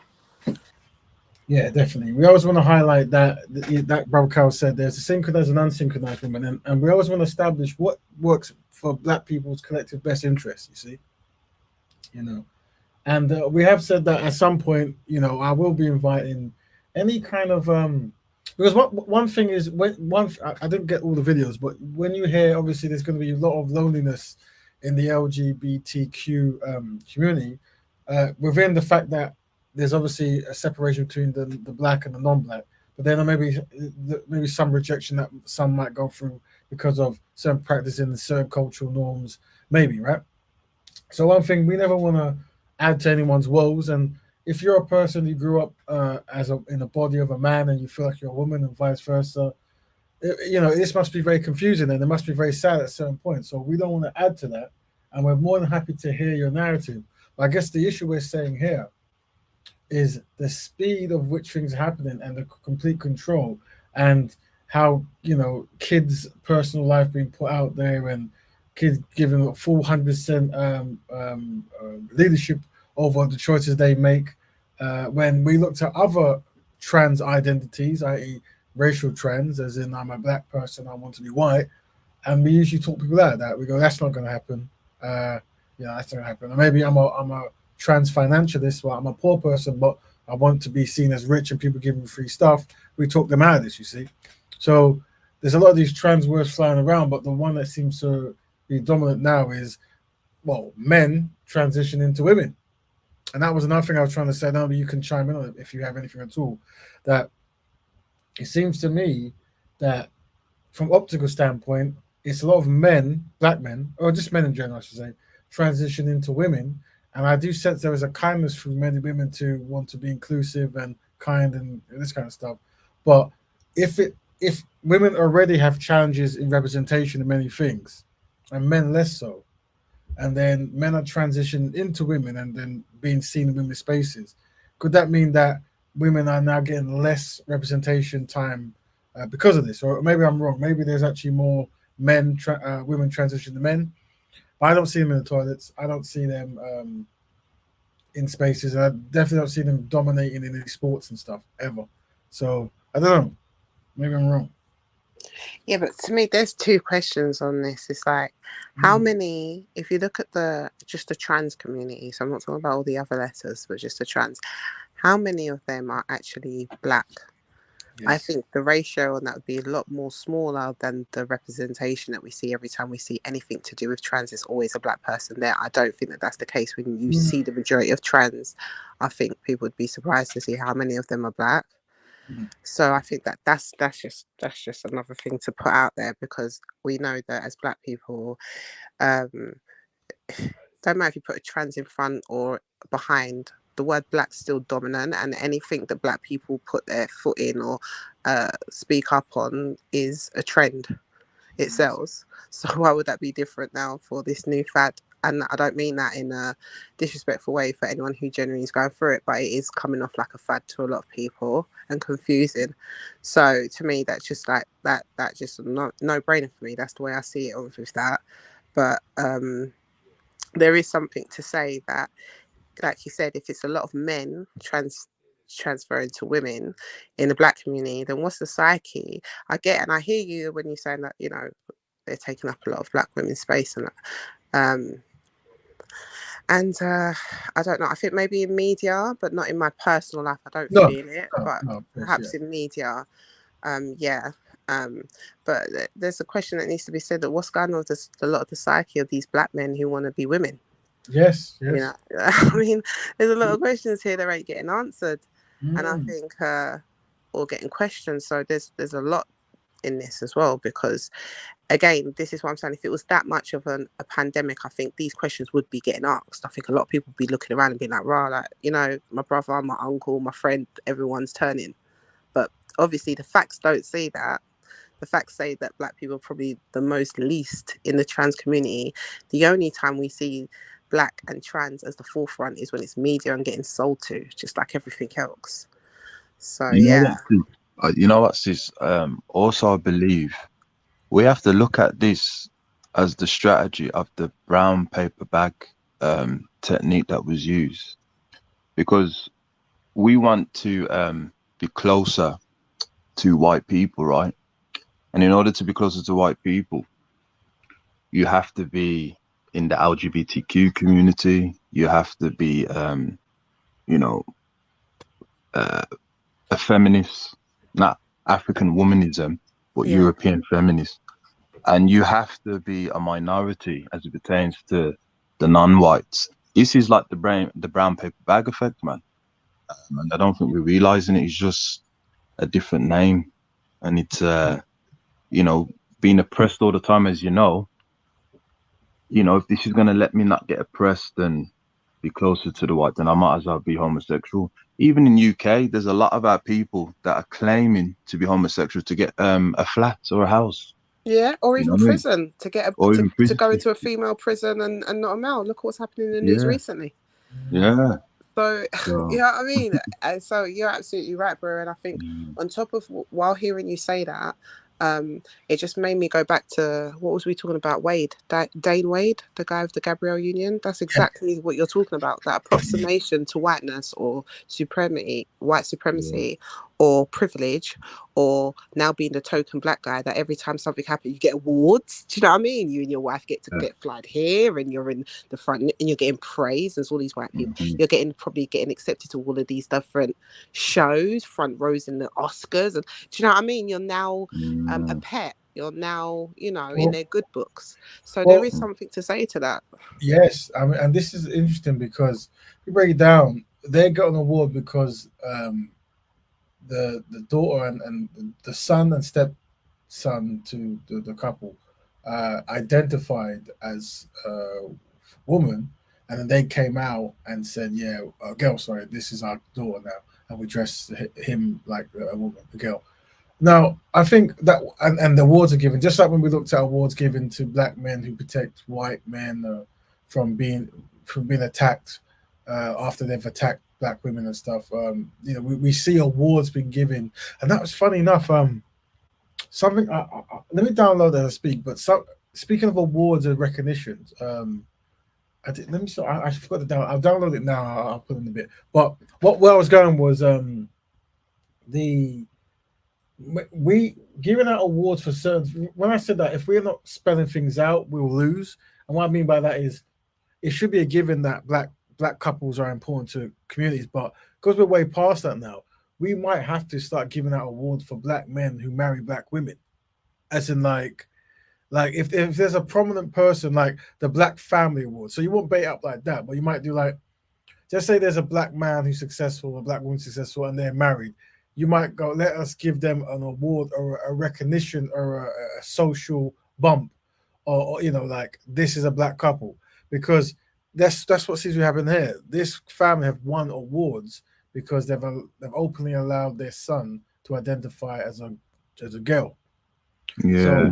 So we might have to have that same, because I've noticed that this award thing, like let's like with the gentleman who saved that guy who was attacking black women and children in the protest, and then he was saved by, I think his name was Patrick.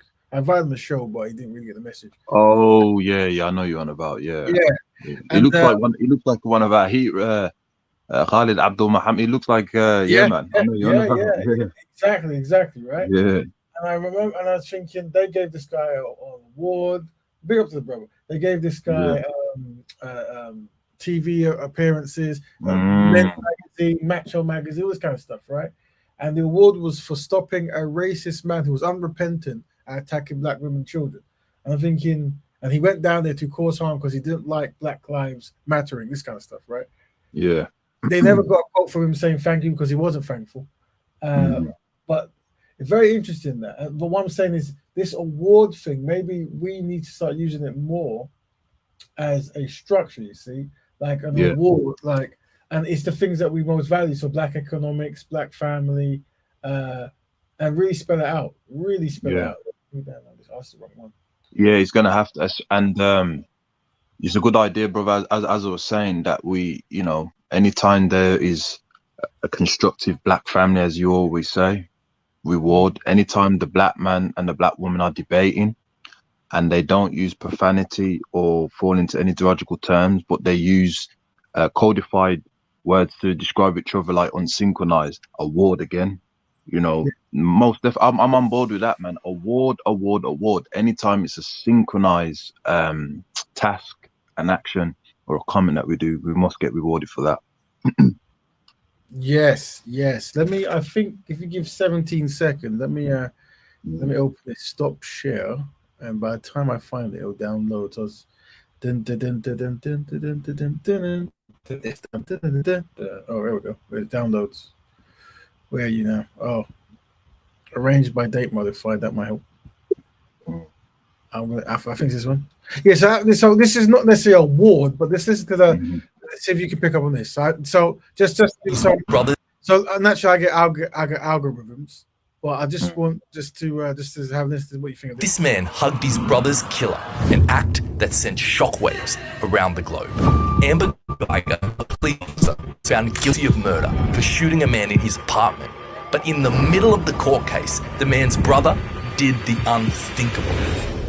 I can speak for myself. I forgive you. And I want the best for you, because I know that's exactly what both of them would want you to do. And the best would be give your life to Christ. And what he did next shocked everyone. I don't know if this is possible, but can I give her a hug, please? Please? Yes.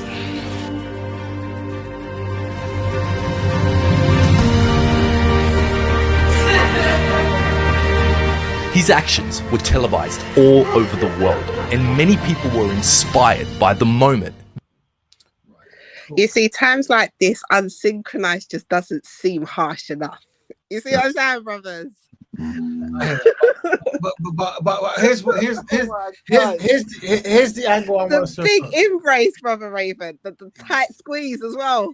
Yes. It was obviously, there was obviously more going on. There was the black police officer who was playing with the hair of the murderer, and then I think it was a black judge. Was it a black judge as well? Who it was a white judge. Oh yeah, that's right. Yeah. I remember that one. There was a lot going on. Yeah. These brothers.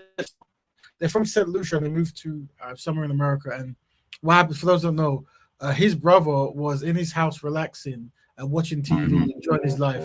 And then allegedly a police officer woman who had a gun. She lives in the same building, and allegedly she went up the wrong set of stairs, and she thought that that his door was her door, and because he left the door loose, because it's his community, he does that. She pushed and walked in, and then she saw him in his pajamas and shot him dead. And so what's happening is, this is the court case, and this is the brother saying, I want to hug her, I want to forgive her. And I'm not saying that forgiveness is good or bad. What I'm saying is, you haven't given this, the man isn't even buried yet. You haven't given them any kind of method of redemption to correct this murder. But you're already hugging, wanting to hug, forgiving. What I'm saying is, this is the verdict's not even been able to be given yet. How can you be given? Because what he didn't realize, by him hugging her, is telling white people, kill all black people to get a hug. This is very unsynchronized. He's lightened the sentence already. You're wiping out the race.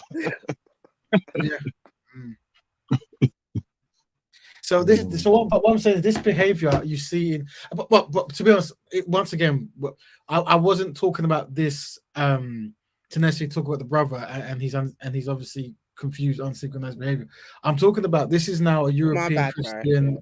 No, what you could, we should highlight, but this is what I'm trying. This is the okie doke I'm trying to spell out. This was a paid advert where the Christian European man was using this actions to promote Christianity and how people should behave with them, and naturally using black people as an example. But what I'm saying is, can you see how things are used and then when you went to the when you go into the questions, they're like, yeah, this is great, this is what it should be, blah blah blah blah, and it's like, it's not pay. This is where the education comes from, and then you have the music. If you listen to the music, it's all like, oh, let's play again. That sent shockwaves around the globe. You got reverb on the crying. Amber Geiger, a police officer, was found guilty of murder, shooting a man in his apartment. But in the middle of the court case, the man's brother did the unthinkable. I can speak for myself. I forgive you, and I want the best for you, because I know that's exactly what both of them would want you to do. And the best would be give your life to Christ. And what he did next shocked music. I don't know if this is possible, but can I give her a hug, please? Please? Yes.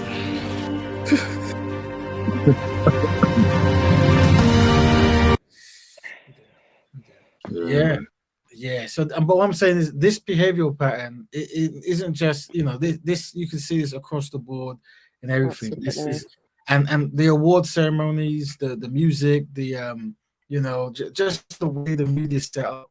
We don't know that we have low self-esteem and self-hatred, you see, because the thing is, once again, had that have been a black man who did that, would the hug come? I don't know. Who knows? Right? No, because there was a black man who killed. He shot a white woman, and the family didn't hug him at all in court. They understood that, the Bible, the Quran, whatever you want to use, we're not hugging you. We want you to go to hell. They understood it very well. Yes. So, yeah. And that's what I'm saying. This kind of like you like, and this is the perfect example. They obviously want. They always talk about turn the other cheek and this kind of stuff, but.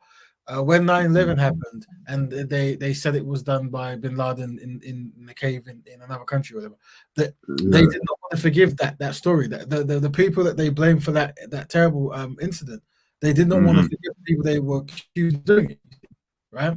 And no narrative. There's no narrative where they say we must turn the other cheek. He didn't know any better.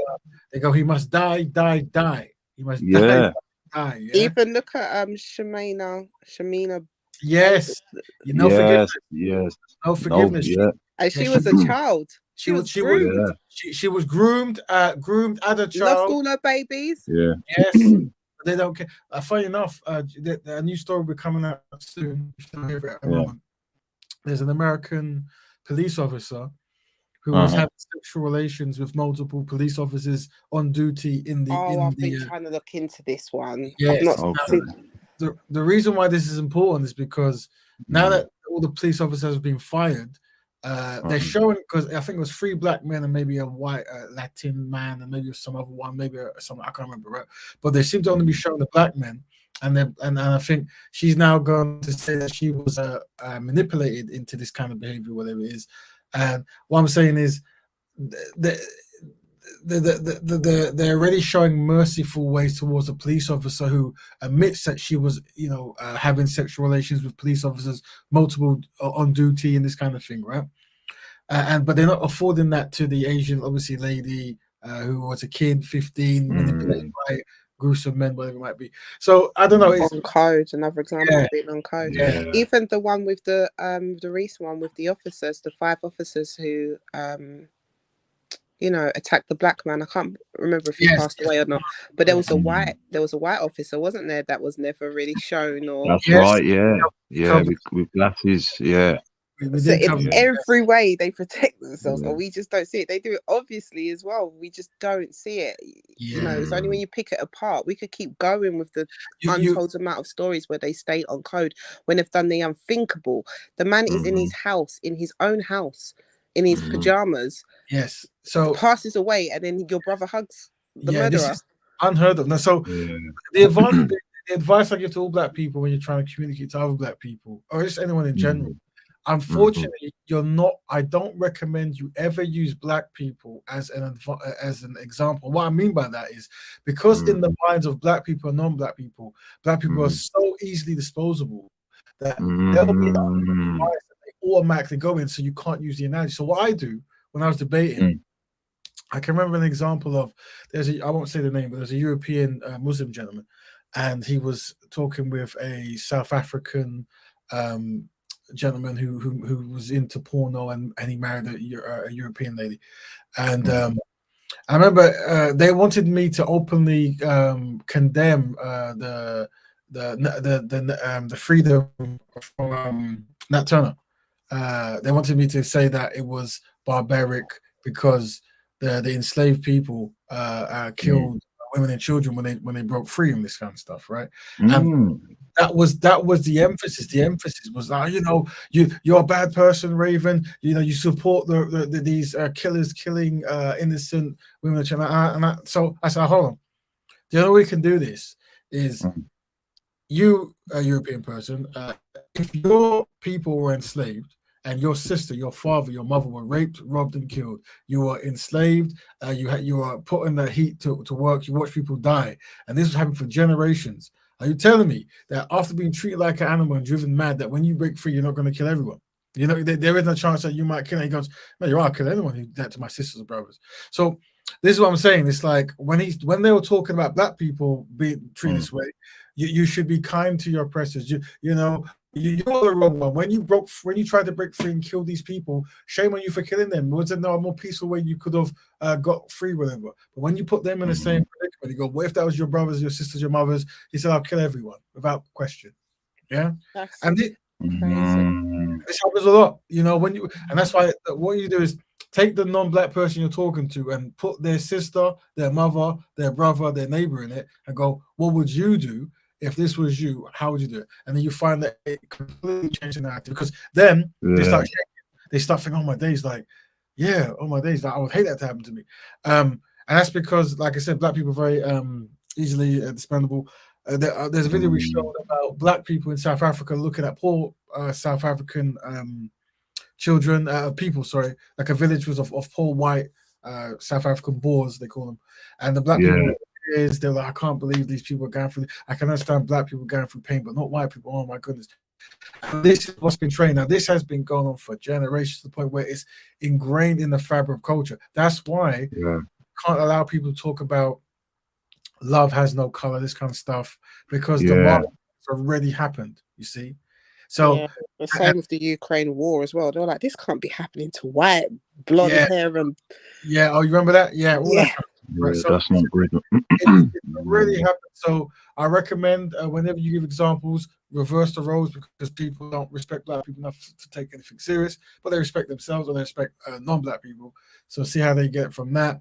And when it comes to like relationships and stuff, what you want to remember is there is a history of oh yeah, this is a very good point as well to because when you talk about miscegenation and interracial dating, what they'll say is like, well, if black people if you find black people so unattractive, why is it that black men can get so many alleged women, whatever, and why the opposite isn't true?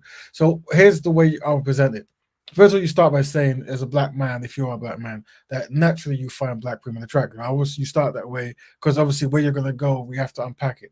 But even though you naturally find black women attractive, the enemies of black people historically have always marketed black features, as unattractive, right? So black features are connected to males and females. Now, you tend to find historically that men, their first point of attraction comes from the physical, while women comes from being able to be protected and provided for, right? So there's a way to bypass the physical, meaning you might not be seen as the best looking person, whatever, but if you are a woman looking at a man and you can provide and protect, then this gives you points. While a man isn't looking for a woman to necessarily provide and protect, he's looking for the start based of how she looks and then the nurturing skills, this kind of stuff, right?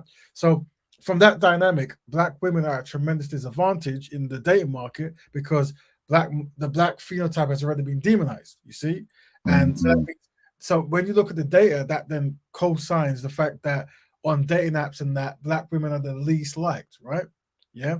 While when you look at the marketing strategy of white men marketing white women as the best, whatever, you find that seems to be the preference on so many of these dating apps. So you have to know that's what you're up against. So when you come on, you start saying, well, you love everyone and whatever it is. But when we look at the data, there's tremendous amount of black men dating white women.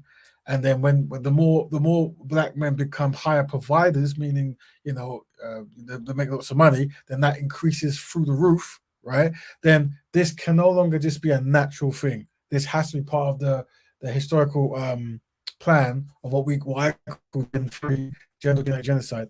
And this is something that we need to have, that clever way to break these things down. Yeah. And then when you look at things like this, look how quickly black men are forgiving white women for killing their brother. Very quickly. He's not even in the ground. Bro, it's something else. Brother, you were saying something about the physical. I've noticed, right, that whenever the Iceman, right, it goes with unsynchronized son sister, right? The son sister, what he has, I can't fault him because we know about our women. Brother Raven, they look, they're radiant. They are, Brother Raven. And then when it comes to the black man, if you're talking about the physical, the ice cream that he gets, brother, just all clap down. You know what I mean? Well, this is the thing. What that shows you is, some of our most beautiful sisters are being left behind by the black men, and they're being picked up. While obviously the white man isn't going to let his best premium equivalent just be free for people to take. Remember, the white man has protected the white woman overly aggressively for generations. Remember, in law, it was forbidden to kiss. And this is what I wanted. I didn't want to, because I never want to tear down any black man, but we have to study behavior patterns. And Belafonte, Brother Belafonte, one of the first actors from, is it Barbados he's from? I have to check that out. But one of the earlier pioneers in like acting was a brother called Belafonte. And I watched a documentary, a UK black documentary, and I wonder if we covered it. And what he was talking about, because he had one of the scenes where he was told, you're going to have a scene with a white woman, but you're not allowed to kiss her, you're not allowed to touch her, because obviously, and he was like, he had to give her a coconut, which is very interesting. Some because that's very symbolic, but let's not go there. They had to give him a coconut to drink, and I think he wanted to drink the coconut and then give it to her, and this was meant to be symbolic of a kiss. And this was very, very, very, very like he really wanted to talk about this on this black show. Like, you know, I couldn't kiss her, but I tried to that slowly so it could symbolize kissing. And then I remember my aunt telling me, "Oh yeah, that guy. He went to another black woman and said, there's nothing you can do for me as a woman. Something like he said like the black woman. There's nothing you can do for me. There was something we have to cover this. Bella Font. Yeah, is it Harry Belafonte? There you go. Yes, Harry Belafonte. So he was one of the first. I'm going to put his name in there. Very good actor, very good singer from the Caribbean. He's from he's Jamaican. He's Jamaican. There you go. But unfortunately, the brother was unsynchronized. Obviously, conditioned by he was, and one was, you know, he made it clear, you know, I can't. It's not a black woman I can be with if I want to make it in this kind of industry, whatever. Which is most unfortunate. You see. He said that publicly. This is my aunt told me this, it wasn't the first time I heard that. I was like, okay, and I might try to do some research because there's a lot of prominent. I'm actually googling now, seeing his wife. So let me see. Put this picture up as well, please, bro. I just want to see if it's something I'm thinking of. Yeah, let me get it. Hold on, let's pull it in. Because I can't remember who he is. I'm trying to think. When I show you, you'll see. I don't know if it's the dark-skinned low. No, that's not him. There's two. Or it's the light-skinned one. Because there's two famous actors from that. Yeah. There's Belafonte and there's what's his name? The fact that I forgot his name was embarrassing. He's in Guess Who? Yes. So this is Belafonte. This is him. I've just typed him and his wife. I was just googling the wives he has because you gotta understand. Good. I guess it was good. So this was the second wife. Let me see. You might have to make it a bit bigger, bro, for something else on our mobile. Yes. How do we? If I'm just click on the image and it should bring it up. Yeah, you're right. Let's click on one. So this is his second wife, but there is an old man. So that's a white woman. And let me check. Let me type in these. This is his third wife. I assume his first wife would have been black because he was married in 1957, and they would have put all stop to that. So let's see. And this is a trend I see that when they force you to marry black women, you do it. But I remember who he is now. The younger version. Yeah, I know. Yeah, I know. Yeah, when you see him in his prime, you'll know him. Yeah, I know who he is. Yes. I know. He was the very first. Him one of the very first superstars when it comes to acting and this kind of thing. I think he even did songs as well. Yeah, he was a number. Yeah, he was a singer. Yeah. Someone said. Yeah, they said he might be the first person to go diamond, but I don't know how true that is. But I remember like he did quite well. Let me type his name in. Yeah, he did quite well. This is the brother here. Could have been like if we had a James Bond, he could have played that character, didn't he? If he was like a 009 or whatever. Yeah. You know what I mean, he has that kind of 90s.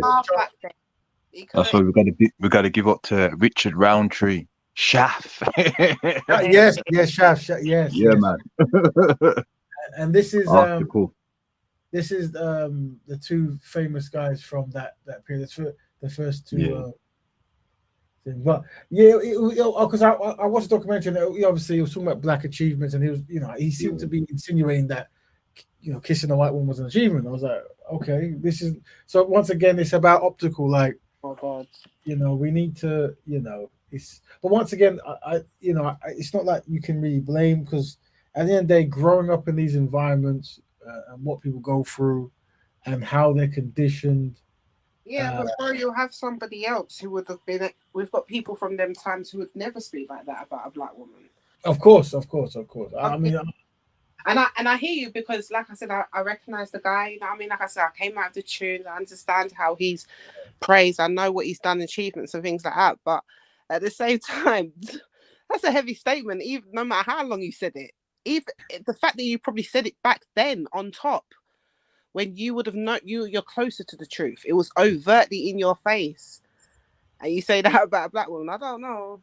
That's why, Empress, that's why I prefer Ozzy Davis and Ruby D. You remember my man from from Jungle Fever. Yes. You watched Jungle Fever before? Yeah. course.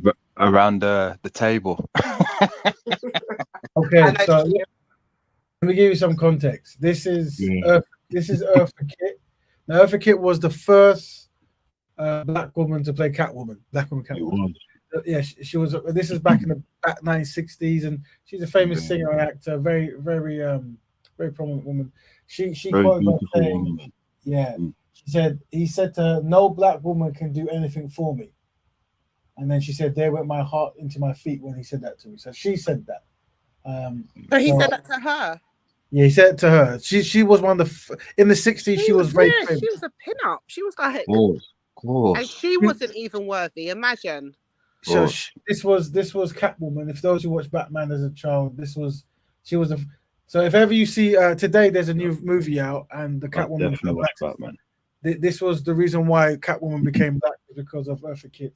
And now they say you have to make it black all the time, whatever. But yeah, big one. Yeah, apparently he said to her, so this is the thing, like, obviously, we don't promote division, but we do promote correct behavior, and we do think that this kind of behavior isn't correct. Now, obviously, this happened generations ago, but then there is other men who might have the same sentiment. Once again, the actors. I think we studied, what's his name? Great voice, brother. He played Darth Vader. It's James L. James L. Jones. That's right, James L. Jones. Yeah. And there was, I think, a documentary where they asked him about, why aren't you with a black woman? Like, and that's the thing. When you see Quincy Jones, James L. Jones, Belafonte, Sidney Poitier. Sidney Poitier was never married to a white woman. He was with Ice Woman as well. Yeah. Was he? Yep. Recently? Ice Woman. Okay. Nah, he was with the Ice Woman. Yeah. And this is the thing. If from optically, if you're saying that African leaders are marrying people from the colonizing country, rich sports and actors are, this is something why we need to reward, and we need to.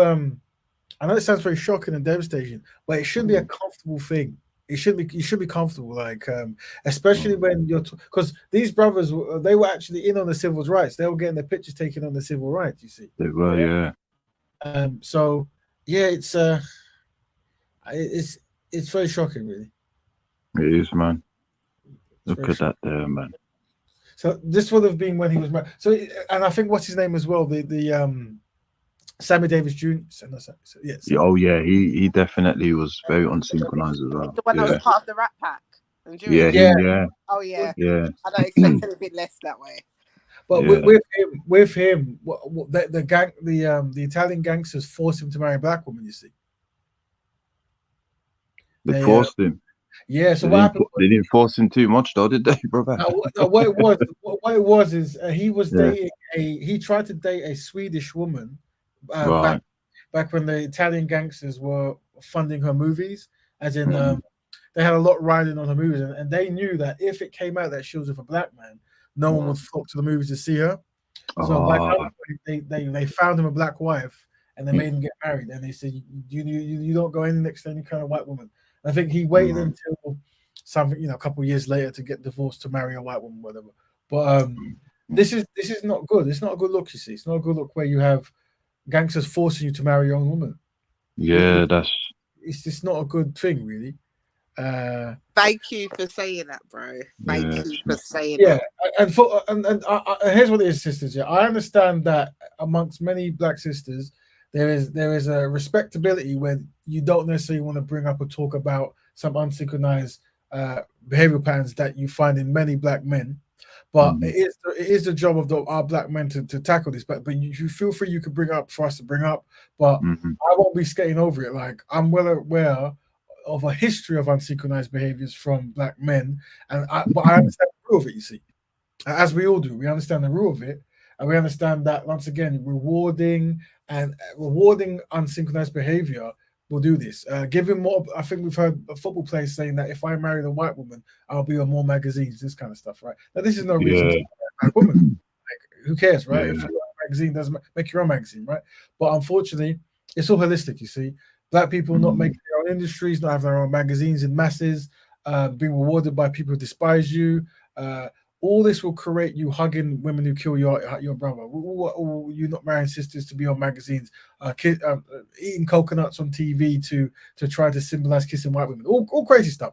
Just Yeah. and then mentioning that on a pro-black show. Like, it's like, what's that about? Like, that's why I think if you ask me why Black Betterment is important, is because when I was trying to work with this community to form ideas to help us, the primary thing, the most important thing about Black Betterment is it's only Black people. That's why it's baked into the rule set that Black people help Black people on Black issues, because once you tear that rule down, give it 2 days, everyone's white. That's right. Now here's what I'm trying to show you, that, like, and I don't mean to be grim and the rest of it, but if we look here, that's why I can't believe you turned that Earth to Kit. That's mad. That is. It's mad. But if we see here, spoken like true Black brothers. Here we see the Somali brother. You should have been there. Yeah. Now, obviously, he married a Welsh woman, but this is his great granddaughter now trying to get revenge. A woman who is for all different purposes, a Welsh woman, right? A white Welsh woman.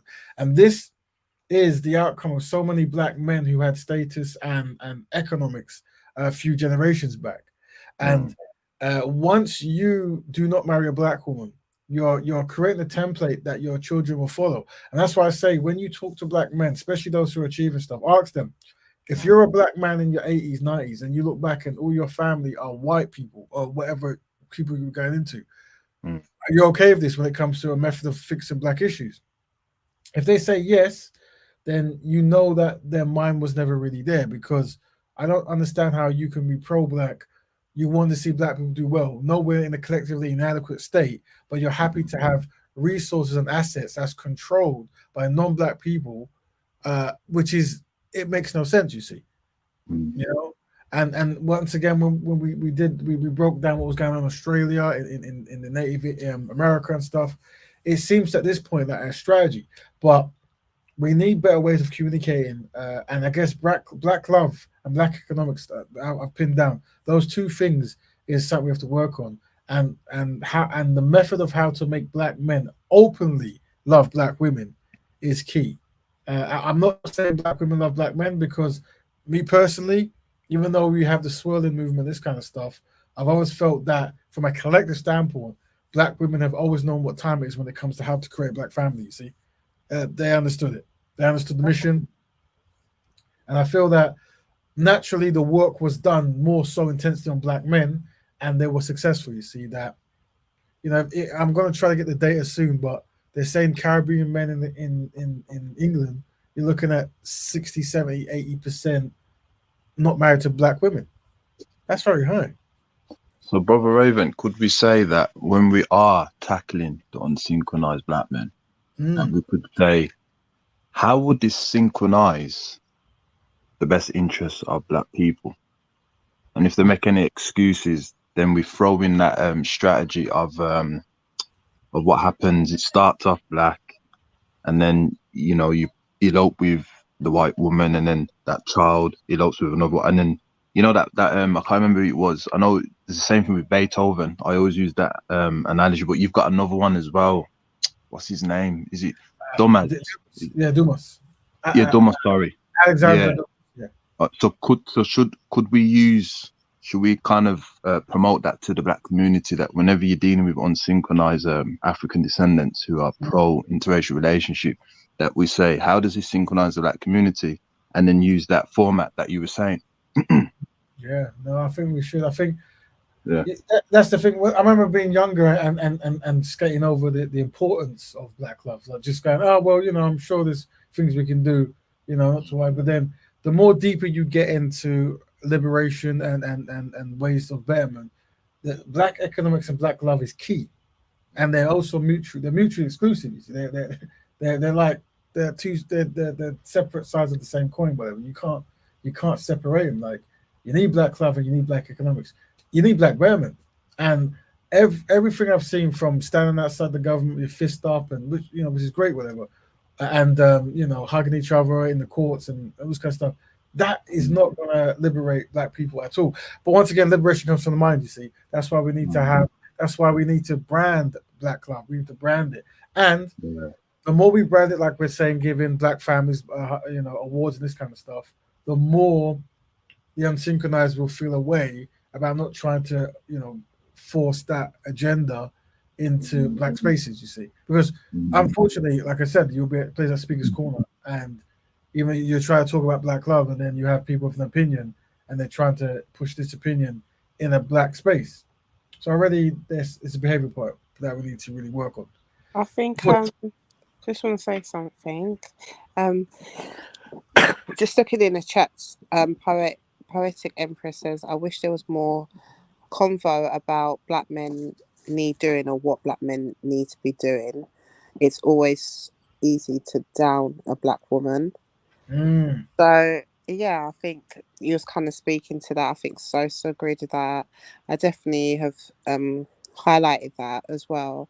I don't know how long the sister's been listening to your show, but you've definitely done that in the past. But I definitely think that listening to what you Brother Kel was saying, it's definitely you're in agreement of that. You're definitely for highlighting that and expressing that this is not something that the collective of Black men agree with or should be doing. So I definitely hear that. And then she says, from what you were saying, Raven, she was saying, but that's the whole point. They're not interested in community anything. The self-hate has long been in the UK too, not just the USA. Yeah. And I think you commenting on the fact that, the percentage of Caribbean Black men who are dating outside in the UK is now within 80%. Now that's kind of embarrassing, to be honest with you. That's embarrassing. That's really embarrassing. That's really embarrassing. And I think it's because we are not allowed to have these kind of hard-hitting conversations that we have here. There's not enough of that and that kind of truth to talk. Because not everything can be nice. Sometimes when we're nice, when we're making it so nice, the actual point gets lost with these people because their concentration has already gone by the third word. And I think that, like, for example, I don't know how you feel about this or how anyone else will feel about this. Bless up, Stanley. But I definitely think that, we should probably do something in regards to the passport bros or different examples of stuff that is just not helpful, and maybe highlight the result of what comes of dating out, like what Cal said in regards to the different examples that he just gave. Not to say to show that this is not, if you think this is some new idea to get you out of some sort of bondage that you think it is, it's not. This is actually the outcome. It's happened history before.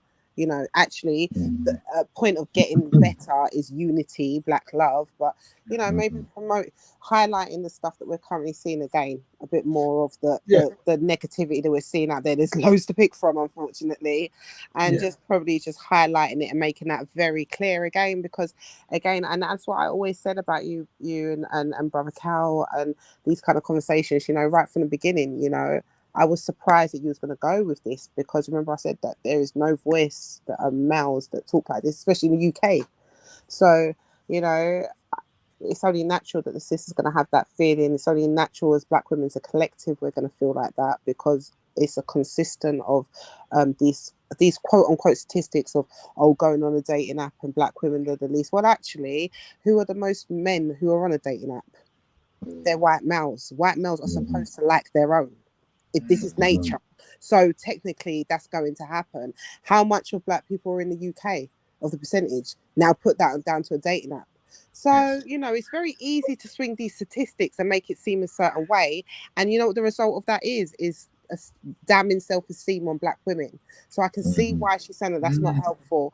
And, when I'm ready and I'm in my bag, maybe, we should have another a woman thing where I can kind of start dispersing some of these myths, because it's not anyways, I don't want to go on a rant.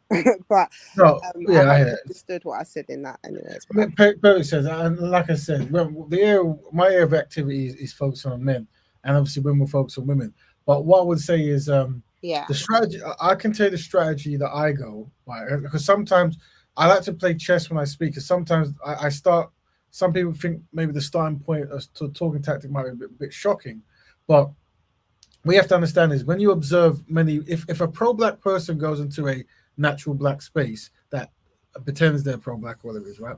What happens is, as soon as that black person who's a Pan-African or a pro-black or a B1 starts talking about black love or black economics or whatever, you seem to be, you get a whole lot of tear downs and undermine. You observe this, right? So the strategy I come with is, it's almost like a truth strategy, like, and that is, you start by saying, unfortunately, brown sisters, we're collectively inadequate. We have been conquered by people, and we recognize that a good job was done on us. And I'm now looking for people to work with to improve the situation. The reason why you start that way is because what will next follow, when you next come with black love and this kind of stuff, it minimizes the shoot down, and then you're highlighting that we have been conquered. And the reason why I'm talking about black love and you're talking about marrying a non-black person who's a descendant of the conquerors, right? That shows you that we're defeated mentally, you see? So I've already pushed the challenge that we have to deal with, and you're co-signing that, you're agreeing with it, but in a different way. So I recommend always starting that way. Like, unfortunately, black people are collectively inadequate, but not to worry, we're trying to find a small number of people to work together to create the optics and the media needed, to actually reverse that. And then you start highlighting, you can ask questions like, what collectively, how does black men marrying non-black women benefit black people collective? You see? Then when they go, yeah, but why am I going to live for other people? You go, you're right. I understand that.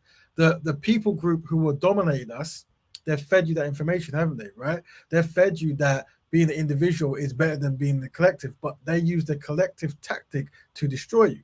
And you can only get back if you work as a collective ideas, right? You see, you constantly go back to, yes, I understand why you're saying that, because this is what conquered people say. You see, you have to keep reminding people that we lost or we're losing. You see, it sounds very shocking at first, but you have to deal with strategy. Yeah, you have to deal with political science, as Brother Kel says. You have to understand, and you have to be able to recondition the mind. So, for example, it's okay to admit that you're losing when you change the next step, that even though we're losing, we haven't lost. So imagine that this is half time in the game. Yeah. But the issue is, if you think that the score is 1-1, the same score 1-1, right?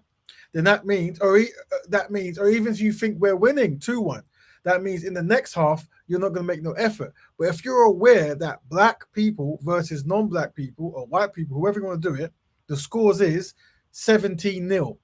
They've scored 17 goals. Yeah. Now, if they've scored 17 in the first half, we can score 18 in the second half. But we can't do it if you're unaware they're winning by 17 points. And if they disagree, you go, yes, but we're now in a black space talking about how to help black people, and you're constantly talking about marrying non-black women. So I'm asking you, how does marrying non-black women benefit the black community? Then you have to go, I'm giving you straight to what I do. Then you go, I understand that sometimes, we won't be able to get the kind of victory we want. So I don't think I'm going to be able to convince you not to marry a non-black woman, because you're going to say, I marry who I want, and you just happen to be for non-black woman. Fair enough. However, let's do it this way. Let's do a technique where, even though you are marrying a non-black woman, you promote marrying a black woman. Now, if I give you another side analogy, this comes down to, let's pretend you're a prostitute or you're a pimp or you're a drug dealer, right? These are not things I recommend the black community should do, but you're doing it because you're making money and you feel there's no other option. So go ahead and do that. However, promote constructive behavior. So whatever you do as an individual, because you're an individual, I promote a collective better. So if we're in a forum talking about black love, don't shut it down because you're married to 3 white women. Yeah. Go, even though I'm married to 3 white women because the angels came down and they gave me 3 white women, I didn't choose them, they chose me, blah, blah, blah. Even though that's what happens to your story, you're still promoting black love because you understand that black love is the best solution for black inadequacies, and you definitely promote that, even though you don't practice yourself. So what I'm saying is, if you have a conversation that way, then you're constantly highlighting that we're inadequate, but there are a way to better, but you have to make an effort. If you go from any other way, what they will use is the white man solution. I'm going to do a diagram of this in a couple of years if I haven't done it really. I can't remember, right? A couple of days, sorry. And that is, the solution for the white man has to be different from the solution for the black man. And what I mean by that is, the white man historically, unfortunately, has mistreated, enslaved, raped many people, and there was a certain point where it was realized that this is not beneficial. This, we can't make money from this, and it's just not nice. It's just not good, right? Therefore, meaning, we have to have a new philosophy, and the new philosophy is do not judge or look upon color. So do things and ignore color. Now, that might be a sort of solution for the white man. However, that cannot be a solution for the black man because you've been mistreated by color for so long that you need to recognize color to work for the same color to fix. You see? So whenever a person says, isn't that racist? Or you go, well, that's the white man's solution, isn't it? So the white man doesn't see color because he's the one who killed everyone based on color, and he is reforming himself. So leave him to reform himself, allegedly, while you see color to fix what was taken away. So if you have these talking points, it'll make it easier. Big up Brother Stanley. He's talking about brainwashing. I don't know where that comes from. Marriage is a community thing. And once again, and we never want to talk down on people, but once you have to notice that once a person marries a non-black person, their mind might be compromised. However, if there's any people out there married or have been married to non-black people, what's your feelings on doing that but promoting black love? Is that something you would recommend? Maybe we can ask Brother Stanley. Stanley, what's your views on that? I have no idea your marriage life, but if just so you might know people, what's your views on marrying to a non-black person but promoting black love? Let me know. Here we go. Brother Stanley's going to come in with very constructive conversations. Welcome, Brother Stanley. How's it going? Now, we haven't got much time on the show. Good. How are you? Fantastic. Good. I just actually had. Hey, how you doing? How you doing, Brother Stanley? How you doing? Hey, Kale. I really just had two questions, and you're gonna beat me up. You know. I married a white woman, and when I married her, I really wasn't thinking about the community. Is that why you should marry a black woman? You have to think about the black community? Okay, so what it comes down to is black people historically are collectively inadequate and have been rendered that way because of anti-black racism. Now, the people that did this, they work great as a collective, and they've spent many years marketing their women as the beauty standard to the world. And this can be seen in behavior patterns all around the globe, right? So we're saying that if a person wants to reverse that and improve black people's existence, there's certain things that we have to do that's templated. And that is constructive black man marrying a constructive black woman. Awareness of this will help you. Now, remember, if we say, okay, I don't see color, I'll marry anyone, black women are at a disadvantage because the white man is superior to the black man at marketing his own beauty standards. You see? Let's break that down. The white man is superior to the black man at marketing his own beauty standards. So if you put that on a like-for-like level, we're at a disadvantage because we do not promote our own beauty standards. That's why we have black men in here. Well, let me know when I can respond. Go ahead. No, go ahead. I think the black beauty standard here in the United States started with Ebony magazine, Jet magazine. Hit the link, melanated. There has always, at least in my lifetime, and I was born in '65. There's always been a counterpoint. Would you say that, Brother Stanley? Would you say that black men have matched the marketing consistency of white men when it comes to promoting the black beauty standard? Would you say? Well, I'm gonna have to be a little racy here. Black men don't have to. White women are coming for us. Okay, so what can I you're just saying? say one thing? Sorry. Wait 1 second. Sorry, I'm so sorry to interrupt because this is interesting. Go ahead. Go ahead, sister. I just wanted to say quickly, melanated, click the link. Okay, go ahead, brothers. Yeah. So, Brother Stanley. So once again, what brothers remember? Everything we do is a case study. Brother Stanley is a byproduct of the marketing of white men. Oh, that's not true. No. The thing is, once you're in the marketing chain, your behavior pattern demonstrates that, right? Well, are you saying I wouldn't marry a black woman? what I'm saying is, if we feel that just walking out in the world is equal for equal, that's not the case, right? There's more emphasis Well, on being for non-black person. depending on the smartness of the person, equal is equal. No. So what it is, for example, there's certain kind of when people are finding someone, there's certain things that's valuable to them. Yeah. So for example, in Europe, you find that European politicians tend to always marry European women, but in Africa, you seem to find that there's a heightened chance that they'll marry white women, especially from the continents that colonized them and massacred their people. So already, this is consistent with Caribbean men here marrying at 8%, African Americans in America marrying at a higher rate. This is a byproduct of white men being superior to the black men at marketing the beauty standards of their own Now, people. let me ask you a quick question. Is Europe like America?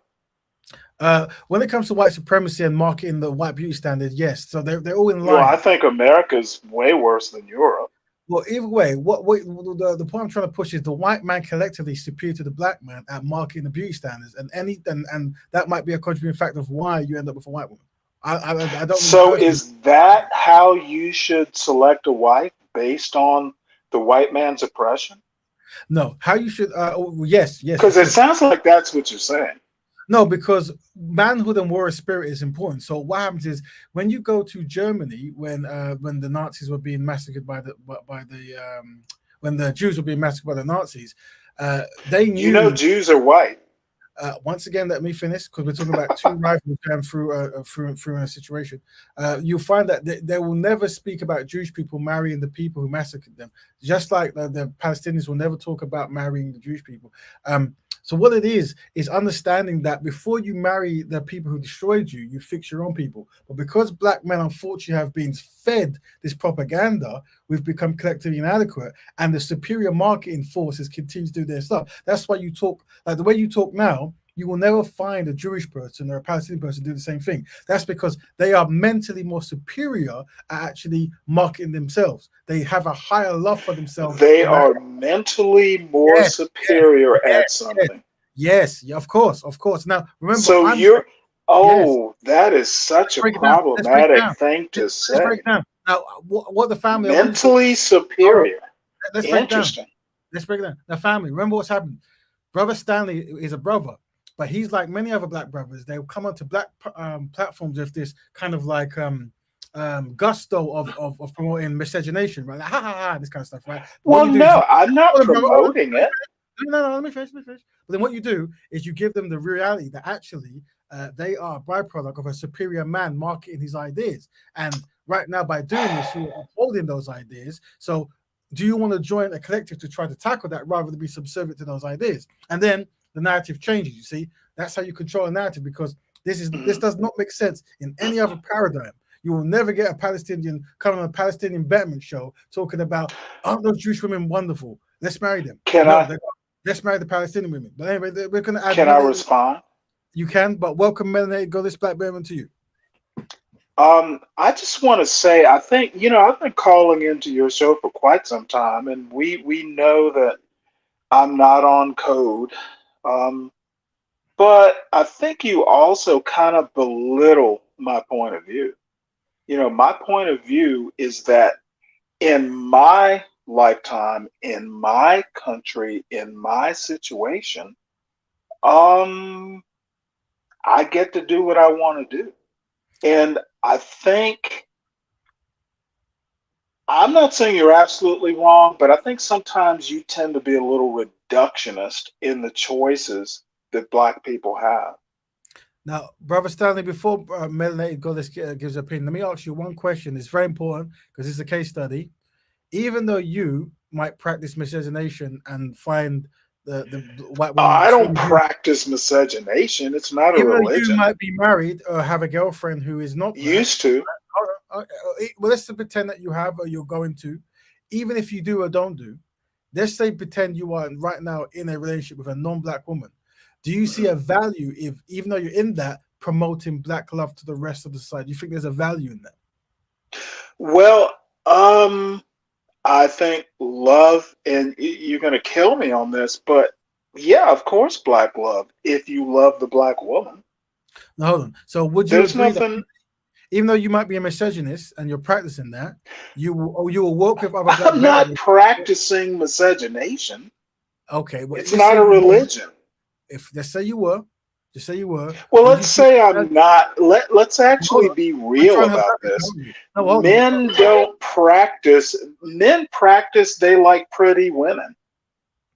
That's what men practice.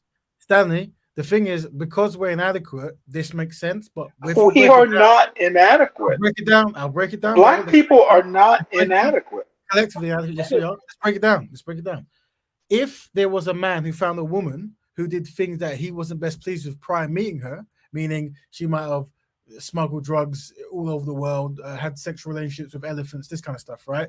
Even though she might be very beautiful, because of that in his mental brain, he would distance himself, right? Meaning he's created a template in his mind saying, if a woman doesn't have these attributes, it doesn't matter how she might physically look to me, I cannot be with her. Now, this should be the same way when you're trying to find out. If I just want a woman who can read a book. I'll finish.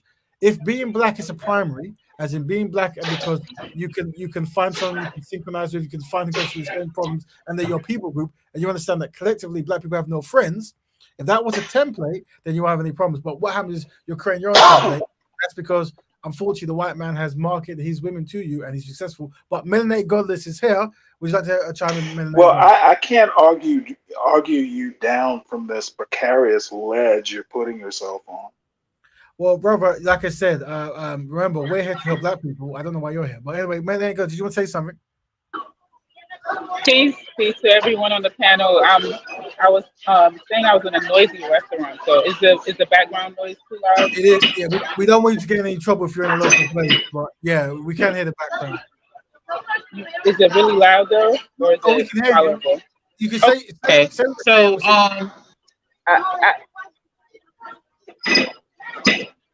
Lord have mercy. I'm getting a phone call. Still? Did it kick me off? Yes, it is. Still, yeah. Oh, hello? We can hear you. Oh, okay, good.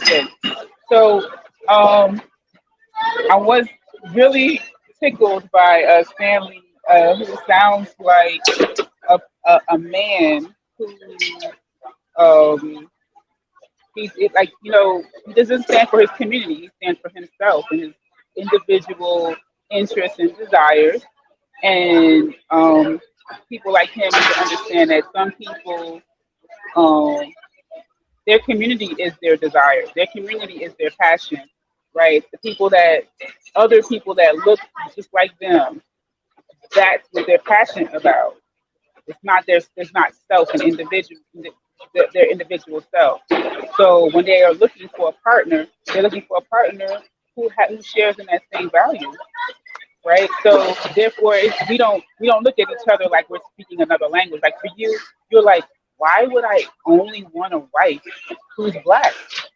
But if you have a wife who only wants a husband who's black, you know how you guys are looking at each other like, wow, we speak in the same language, not like, hey, I married you, Tyrone, but I could have married Pablo. I don't want to. Oh, you want a wife like that? Like she just anybody can have it. Like any group of people, that's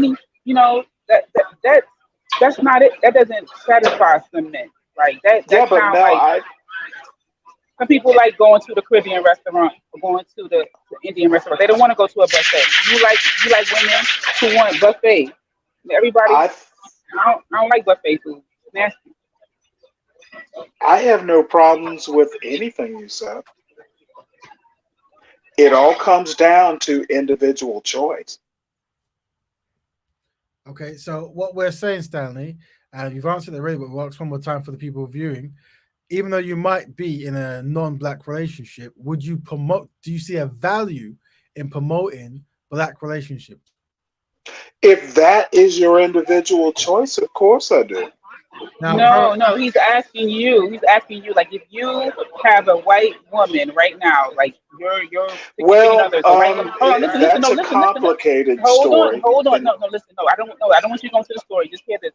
His question was if today you have a white woman would you also see value in you talking to, a 20-year-old, and you're like, you know what, son, you should get a I'm way nice too old black for young. 20-year-olds.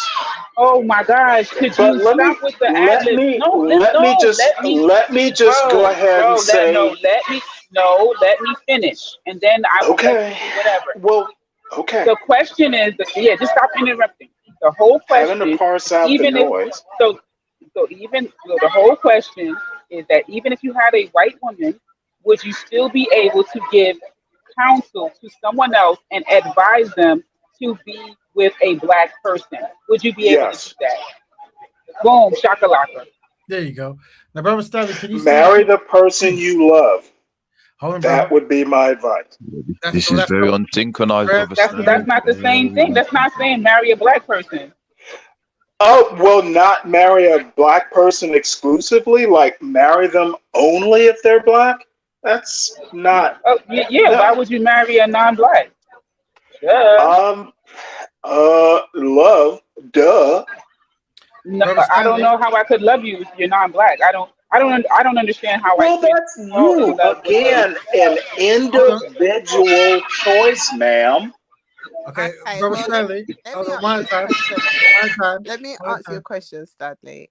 Oh, okay, that's your point of view. But if you go into an arena where you see brothers and sisters trying to do something and their ethos is for black love, would you have a problem? No. What is the problem of promoting that while you're there or in the arena or just support and I think young people should do if they are happy and they are but into there's it. I encourage it.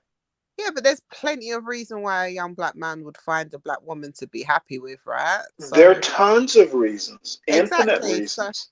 So I'm we not don't saying have to, no. I'm not saying only marry white people. yeah, I'm but you're not saying I'm really yeah, but much that's what more that's what I've noticed. I saw that. That's why I'm asking you. I want to hear right. you say, but why can't you say? Why is it not If okay to say only marry black? That's what you've I got a problem have with. I have a 16-year-old. You know this. Yeah. He is. If he came to me and said, "Dad, I want to marry a black woman," the only question I would ask is, "I want to meet her family." That's about it. So you wouldn't say why specifically black, son? No, my mother's black.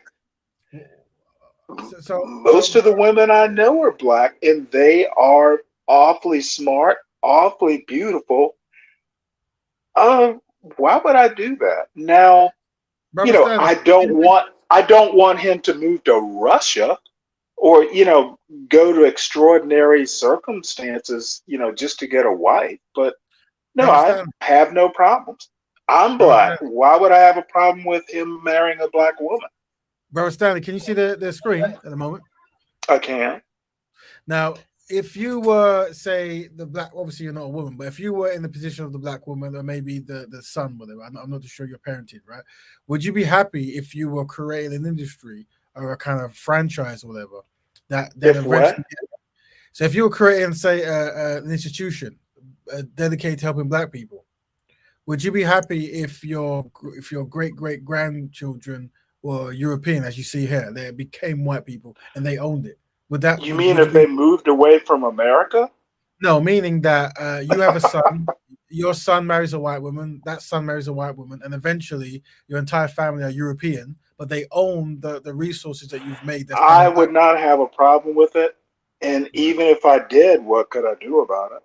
This is very unsynchronized, brother Stanley.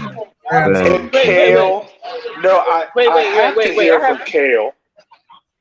So you're saying that if you did something really famous and monumental, right? You're like a icon in the black community. You would be. You're saying that it's nothing wrong with that person, your lineage, like 6 generations later, to be totally white. You'd be cool with that? You're saying that that's good. That's a good thing. I would not prefer it, but if it's, yeah, I would have no problems. mainly for utilitarian purposes. I can't do anything about it.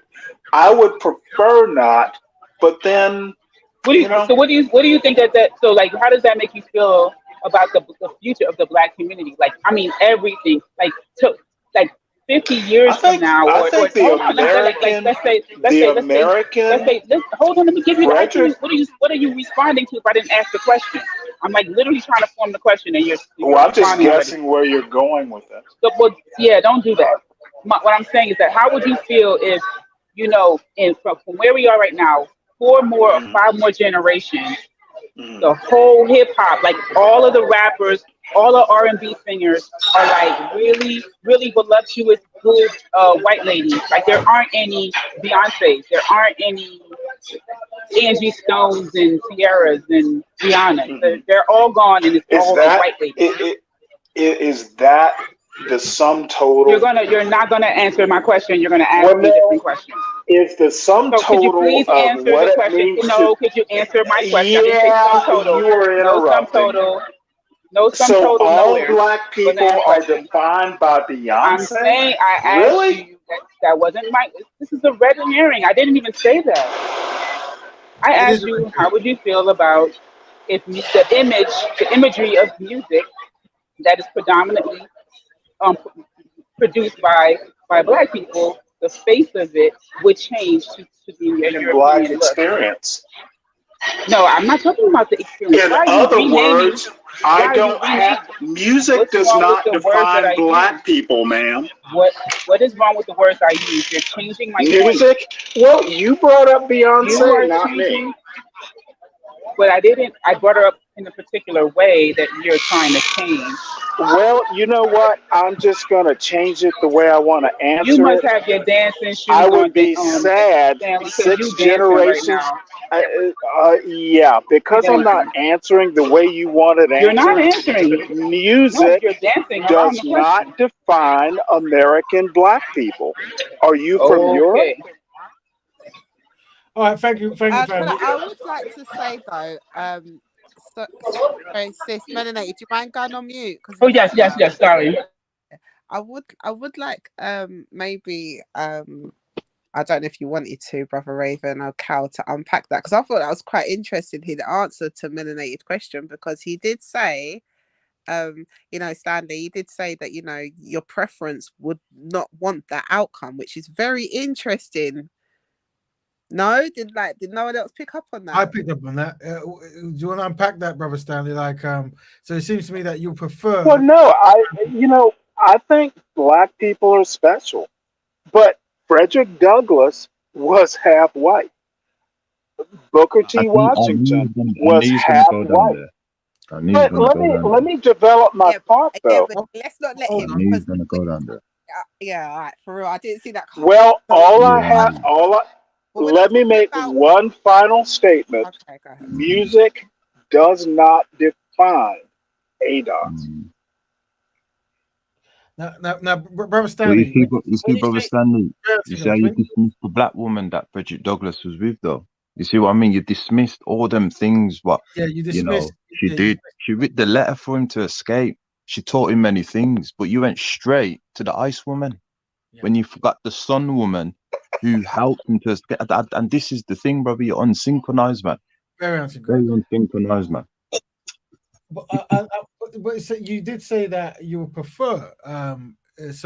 Absolutely. If you prefer, just like if you prefer your son be something or your daughter be something, when you try to have influence over that to try to guide that preference. Well, if there was a white girl and a black girl, I'd choose the black girl. Then Stanley, you should not have a problem with promotion of black love. You want promotion of black love. You need. I have no problems with that. But if someone should stray into unsynchronized territory, I'm not going to have a huge problem with that. And Kale. But brother Stanley, don't you remember Father Divine, brother? Do you remember Father Divine? Do you remember? Mm-hmm. Yeah. Do you remember what happened? I'm from Savannah, Georgia. So you know that when you married that European woman, you know what? How he led the African Americans, he led them into socialism that made the situation more worse. You see what I I'm not a mean? bit. You're absolutely right.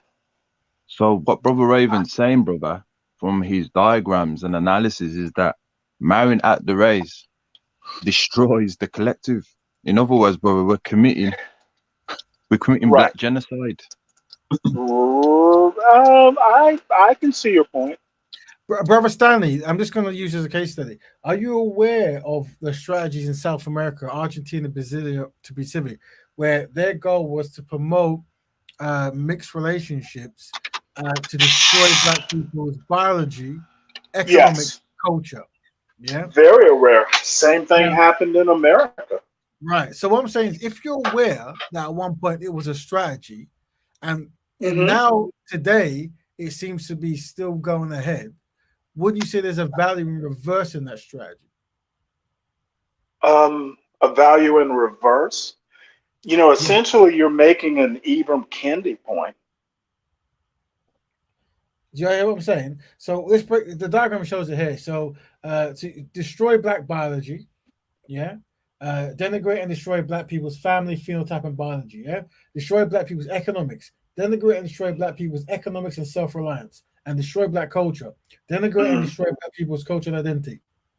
Those are the three things that anti-black racists were trying to do so they could have full control. And continue to do, by the way.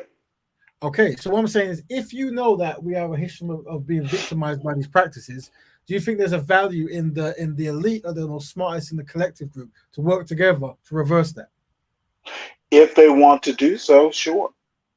What about yourself, bro? Would you say that it's something you want to do or not really? Yeah. If the point is to make sure black continues for 6 generations, sure. Okay, so that means but I will not let an overarching goal decide who I marry. Interesting. Well, like I said, remember what I told you where I started, and I told the people listening that the white man is superior to the black man. And I fundamentally disagree with that. And Brother Stanley is proof of this, because he will fight to the end to defend the white man's marketing, you see. And I'm defending the white man's marketing. Yes, because Brother Stanley is right, because when he was speaking about the formation of the black man and black woman, and he says we need to marry each other, you said, does the community, let me scroll down, dun dun dun dun. You said something to do with the community decide who you marry or something like that. So from that observation, bro, with due respect to you, your dopamine for non-African women, it activated, and then it told you to go onto the panel and challenge Brother Raven, who is advising, like many of us, men and women, to save the black race. So your dopamines, brother, it's going on it's in turmoil, brother. Only you are guided by dopamine. The rest of us aren't so much. But brother, the dopamine that was released was in order to protect the non-African woman. I need that validate. My dopamine is for the black woman, brother. That's why anyone that says anything about the black woman, anything wrong about my dopamine. Hold on, brother. Due respect, my dopamine's released, brother, and then I have to get that validation. So my dopamine is for the black woman, and I continue to try and do that. But yours, brother, seems to be for the non-African woman, which made you challenge Brother Raven with something that you says that you don't have a problem with black love. If your dopamine leads you to a black woman, I totally support that. And why are you attacking? Well, I'm not attacking. Constructive black man, constructive black woman. Why would you go against that? I support that wholeheartedly, but if someone deviates from strict doctrine, if someone wants to break the synchronization, there's nothing wrong with that. Is there? There is, brother. There is. But Brother Stanley, remember, we understand that because the white man is superior at marking the white standards over the black man, that many black men are going to. Then how are you not a slave? How are you not a slave? hold on, brother. Let me explain, then you can jump in. Yeah, so because we've established here that they're superior, we understand that all men might fall victim to this. But what we're saying is, rather than be full victim, they can be they can have some kind of defense mechanism. That is, even though they are practicing miscegenation, they promote black love. Would you be willing to do that? As in order to help reverse the marketing, even though you've become victim of it, you can actually promote the opposite, even though you feel kind of like, you know, alcohol, and they go, even though I drink and I can't stop, I definitely don't want to promote this to my children. Would you agree to that? Well, I definitely think that if you think that marrying a black woman is how you will conduct your procreation, I'm all for that. But you don't answer my question, are you? Even though you might fall victims Oh, of that. I've answered it. I'm pro-black. I'm pro-black. Let's continue it if you think that way. I respect. I think you shouldn't. You're free to do what you will, but I think it's very disingenuous to identify as pro-black because your behaviors are. I'm totally pro-black. Brother, your pro-black is like a vegan eating pork. I think part of being pro-black is promoting black freedom to do as a black woman or a black man chooses to do. We fought for freedom. We fought for freedom in these United States, not to be dictated to. Yeah, but Okay, Harriet so Tubman, you think Harriet Tubman, brother, didn't go with men the to be white able man. to identify as women? We fought for that too. I'm Come on sorry, now. you're changing. There has to be- You're changing. there has to You're be- changing there the has to be- topic, aren't you? No, I'm You not. didn't ask me. You didn't ask me about. I asked you a controversial question to let you know that It's there are not some boundaries. controversial. It's There has- irrelevant. No, if you would just stop, there are some boundaries to what you can say. You're just saying like it's just open like men, women. Well then it could be with your same sex. It could be I would choose to we fought to identify as this. We fought to be promiscuous. No, we didn't. Our ancestors. Well, I'm gonna have they to had hop morals. They had to morals Raven they and had Kale values. on this. Brother Stanley. So thank you, man. There he goes, Brother Stanley. So this is what we're saying, and I hope we're using this as a case study for those listening. This is a demonstration of how superior the white man's marketing is, because this brother is. I don't think white people are superior, even in their marketing. No, the white man versus the black man. You see. I don't think white men are superior too much. I told you, when it comes to marketing the white beauty standard, we fall short, you see, because we cannot compete with the market. That's why a black man like yourself, We can compete, and we have for no, Brother Stanley. hundreds That's of not years. right. Brother Stanley, you are a byproduct of a superior marketing strategy, and you're demonstrating that with everything you say. Can you see that? Can you see that? So what I'm trying to say I'm married because of the market. Is that what you're saying? The marketing strategy. Now, what I'm saying is, we are merciful. Hold on, brother. We must be merciful to those who fall victim to these ideas. And the mercy we grant people is by saying, even though you might not have the luxury of marrying a black woman, unfortunately, what you can do is promote to the next generation that it's something you should be doing. Would you agree with that, brother? If the market is dictating who you marry, that is white capitalism. No, brother. Once again, we have templates that dictate. Once again, you actually don't understand your argument. No, I answer it very well. Look at what's happening with the passport bros, though, in America. That's collectively black men that want to go for their idealistic media prototype of beauty and disrespecting the black woman. That's in real time, right? So that is happening. I'm not 100% sure, but the passport bros are going to Africa, right? Majority of them are going to places where they are predominantly, what's the best way to say it? What do they call it? Basically not the black features. So they're going to places like Thailand, Philippines, Europe. You know what I mean? So, I mean, Yeah, black people used to do that too, remember? for what? In America, specifically. Talented, someone brought that up earlier. That's not connected to what we're saying here. The talent. It's absolutely connected.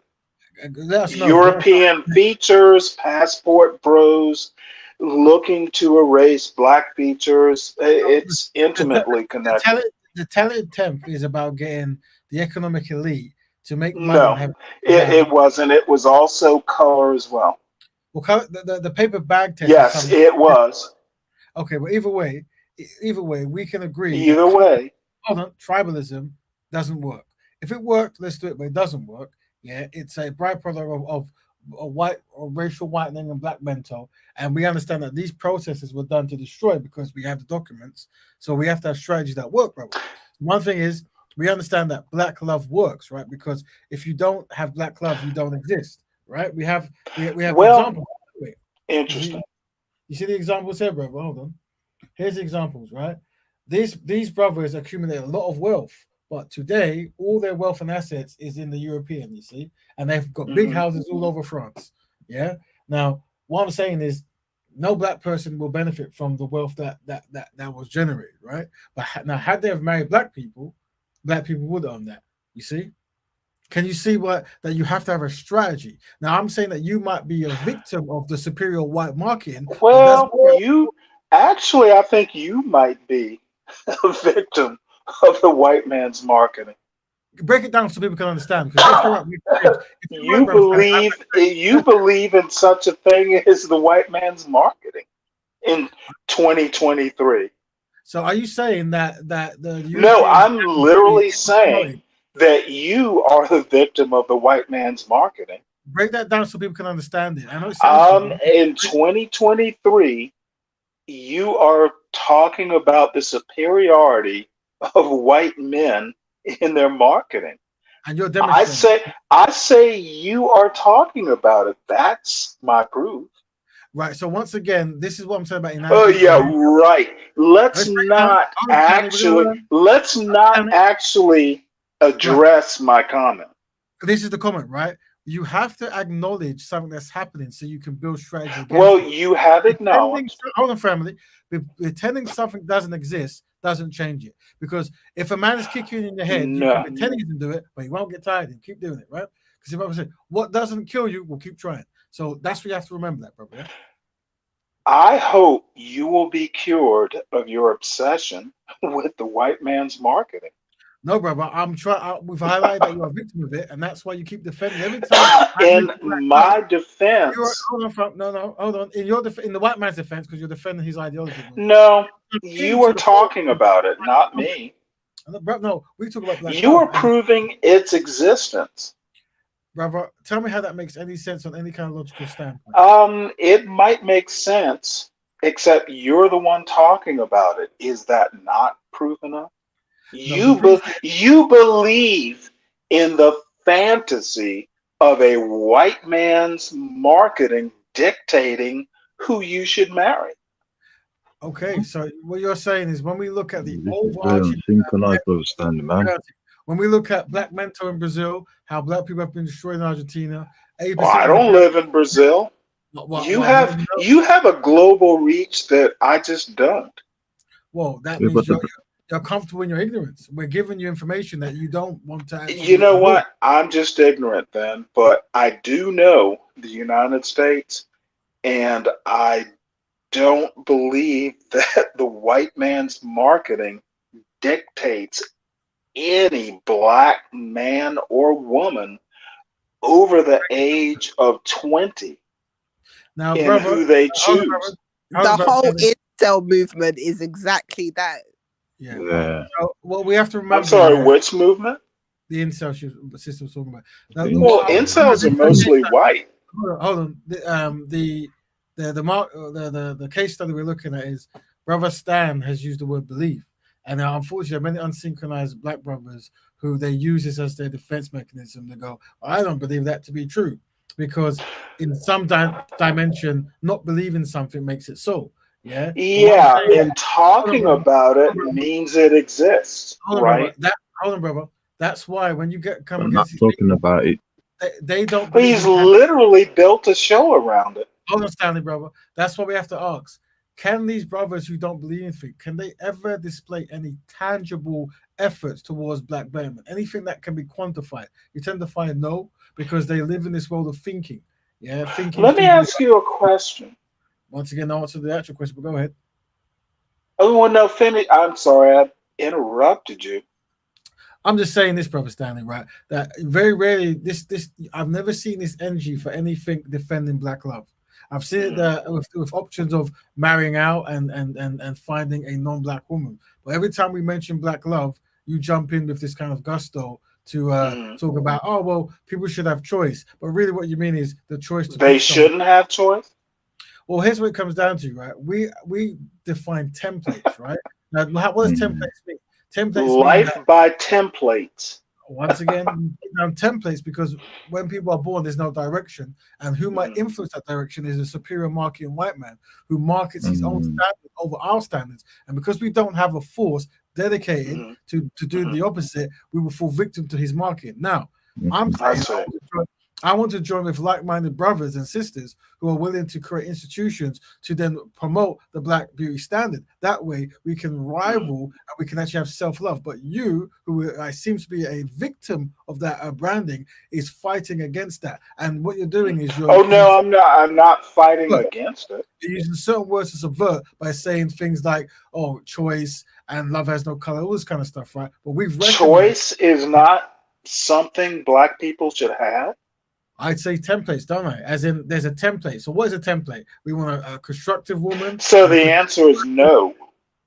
Once again, templates dictate in everything. Templates are not choice, correct? Once again, it's a choice within a template, isn't it? For example, you have a template. If you met a woman who was a mass murderer, you wouldn't marry her. Yeah, because that's that's a template that, that's real. Right, delightsome. She could have all that stuff, but if she was a mass murderer, you will leave her. I'm saying put the black woman as your primary template. So constructive black. What if you meet a black woman who's a mass murderer? Well, she's not constructive, is she? She has to be a constructive black woman, isn't she? You see? Can white women be constructive? That is an unsynchronized question. Yeah, that's very unsynchronized, brother Stanley. Oh, my bad. Y'all know I'm not synchronized. Well, brother Stanley, I'm confused. Like, there's a term called nappy head. You know about this term, don't you? Nappy headed hoe. That was like early 90s. Yeah, but you know about that term, though, don't you? Yep. So, who made that term marketable for people to refer to black people as nappy hair? You know what? That is an interesting question. I think black people made it up, and they made white people comfortable with using it, much like the N-word when white people on TikTok feel comfortable because they have black friends. Yeah, it's problematic. But they didn't call themselves nappy though, brother Stanley. That's what the yes, black people called themselves nappy. I grew up in enslavement they were calling themselves nappy. Yes. Hold on, brother. Did you just say that they called themselves nappy head? They called people with nappy hair nappy. Yes, of course they did. I never said they called people. I said, did black people use the term on other black people? That is my point. In enslavement, brother, did they call themselves in enslavement and after enslavement? Brother, you've been it's called colorism. Brother, that's very unsynchronized, brother, man. Because you know that the whites called. No, you are being ahistorical. Remember, this is a case study, and we're looking at Brother Stan, who shares his views of many unsynchronized black men who will fight and fight. No, I don't even do that. No, we're still doing, and we understand because you're helping us. Okay, I want to go back to Kale's point. Hold on, brother, before you go, because we have to end the show pretty soon, but we will continue. I'll bet you do. and you're always welcome, Brother Stanley, because you do offer a conflicting agreement that synchronizes. Well, I'm a case study, remember? Remember, so family who's listening, hope we've demonstrated that when we speak, if you highlight that the collective inadequacy of Black people, as well as the superiority of the There is no such thing as the collective inadequacy of Black people. It's the unsynchronized Black man will fight and fight and fight to demonstrate that everyone's equal and this is wrong because he'll be triggered within. But then what you're trying to show him is actually he is a byproduct of the superior marketing technique, and we won't be able to reverse it if he doesn't change his ways. You see? For God's sake! Questions, and you realize he stays synchronized to the marketing patterns of the anti-Black racists. You see? But what we have to say is we have to find the small elite, the people who are willing. And unfortunately, today, Brother Stanley is not willing. But who knows, if he keeps watching more shows and he starts seeing more racism, he might become more synchronized. And he might one day fall in love with a Black woman. That would be like amazing. And we can have a party and celebrate that day when he finds a Black woman beautiful. I'll make sure I invite you. Definitely. Okay, so we promote Black Club Fair, Black economics. But this is the end of our show. That's an interesting thing. Do you think I've never dated a Black woman? Well, next time you come on the show, if you could tell us all the wonderful things about Black women. Have you married a Black woman, though, Brother Stanley? Dude! Did you marry a Black woman? No, because, brother, remember what you said. I grew up in Savannah, Georgia. My mother is Black. Brother Stanley. Jesus, of course I've met Black women. Brother Stanley, did you marry, brother? Marry, not marry.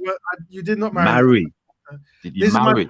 Let me say this. I married the woman I loved.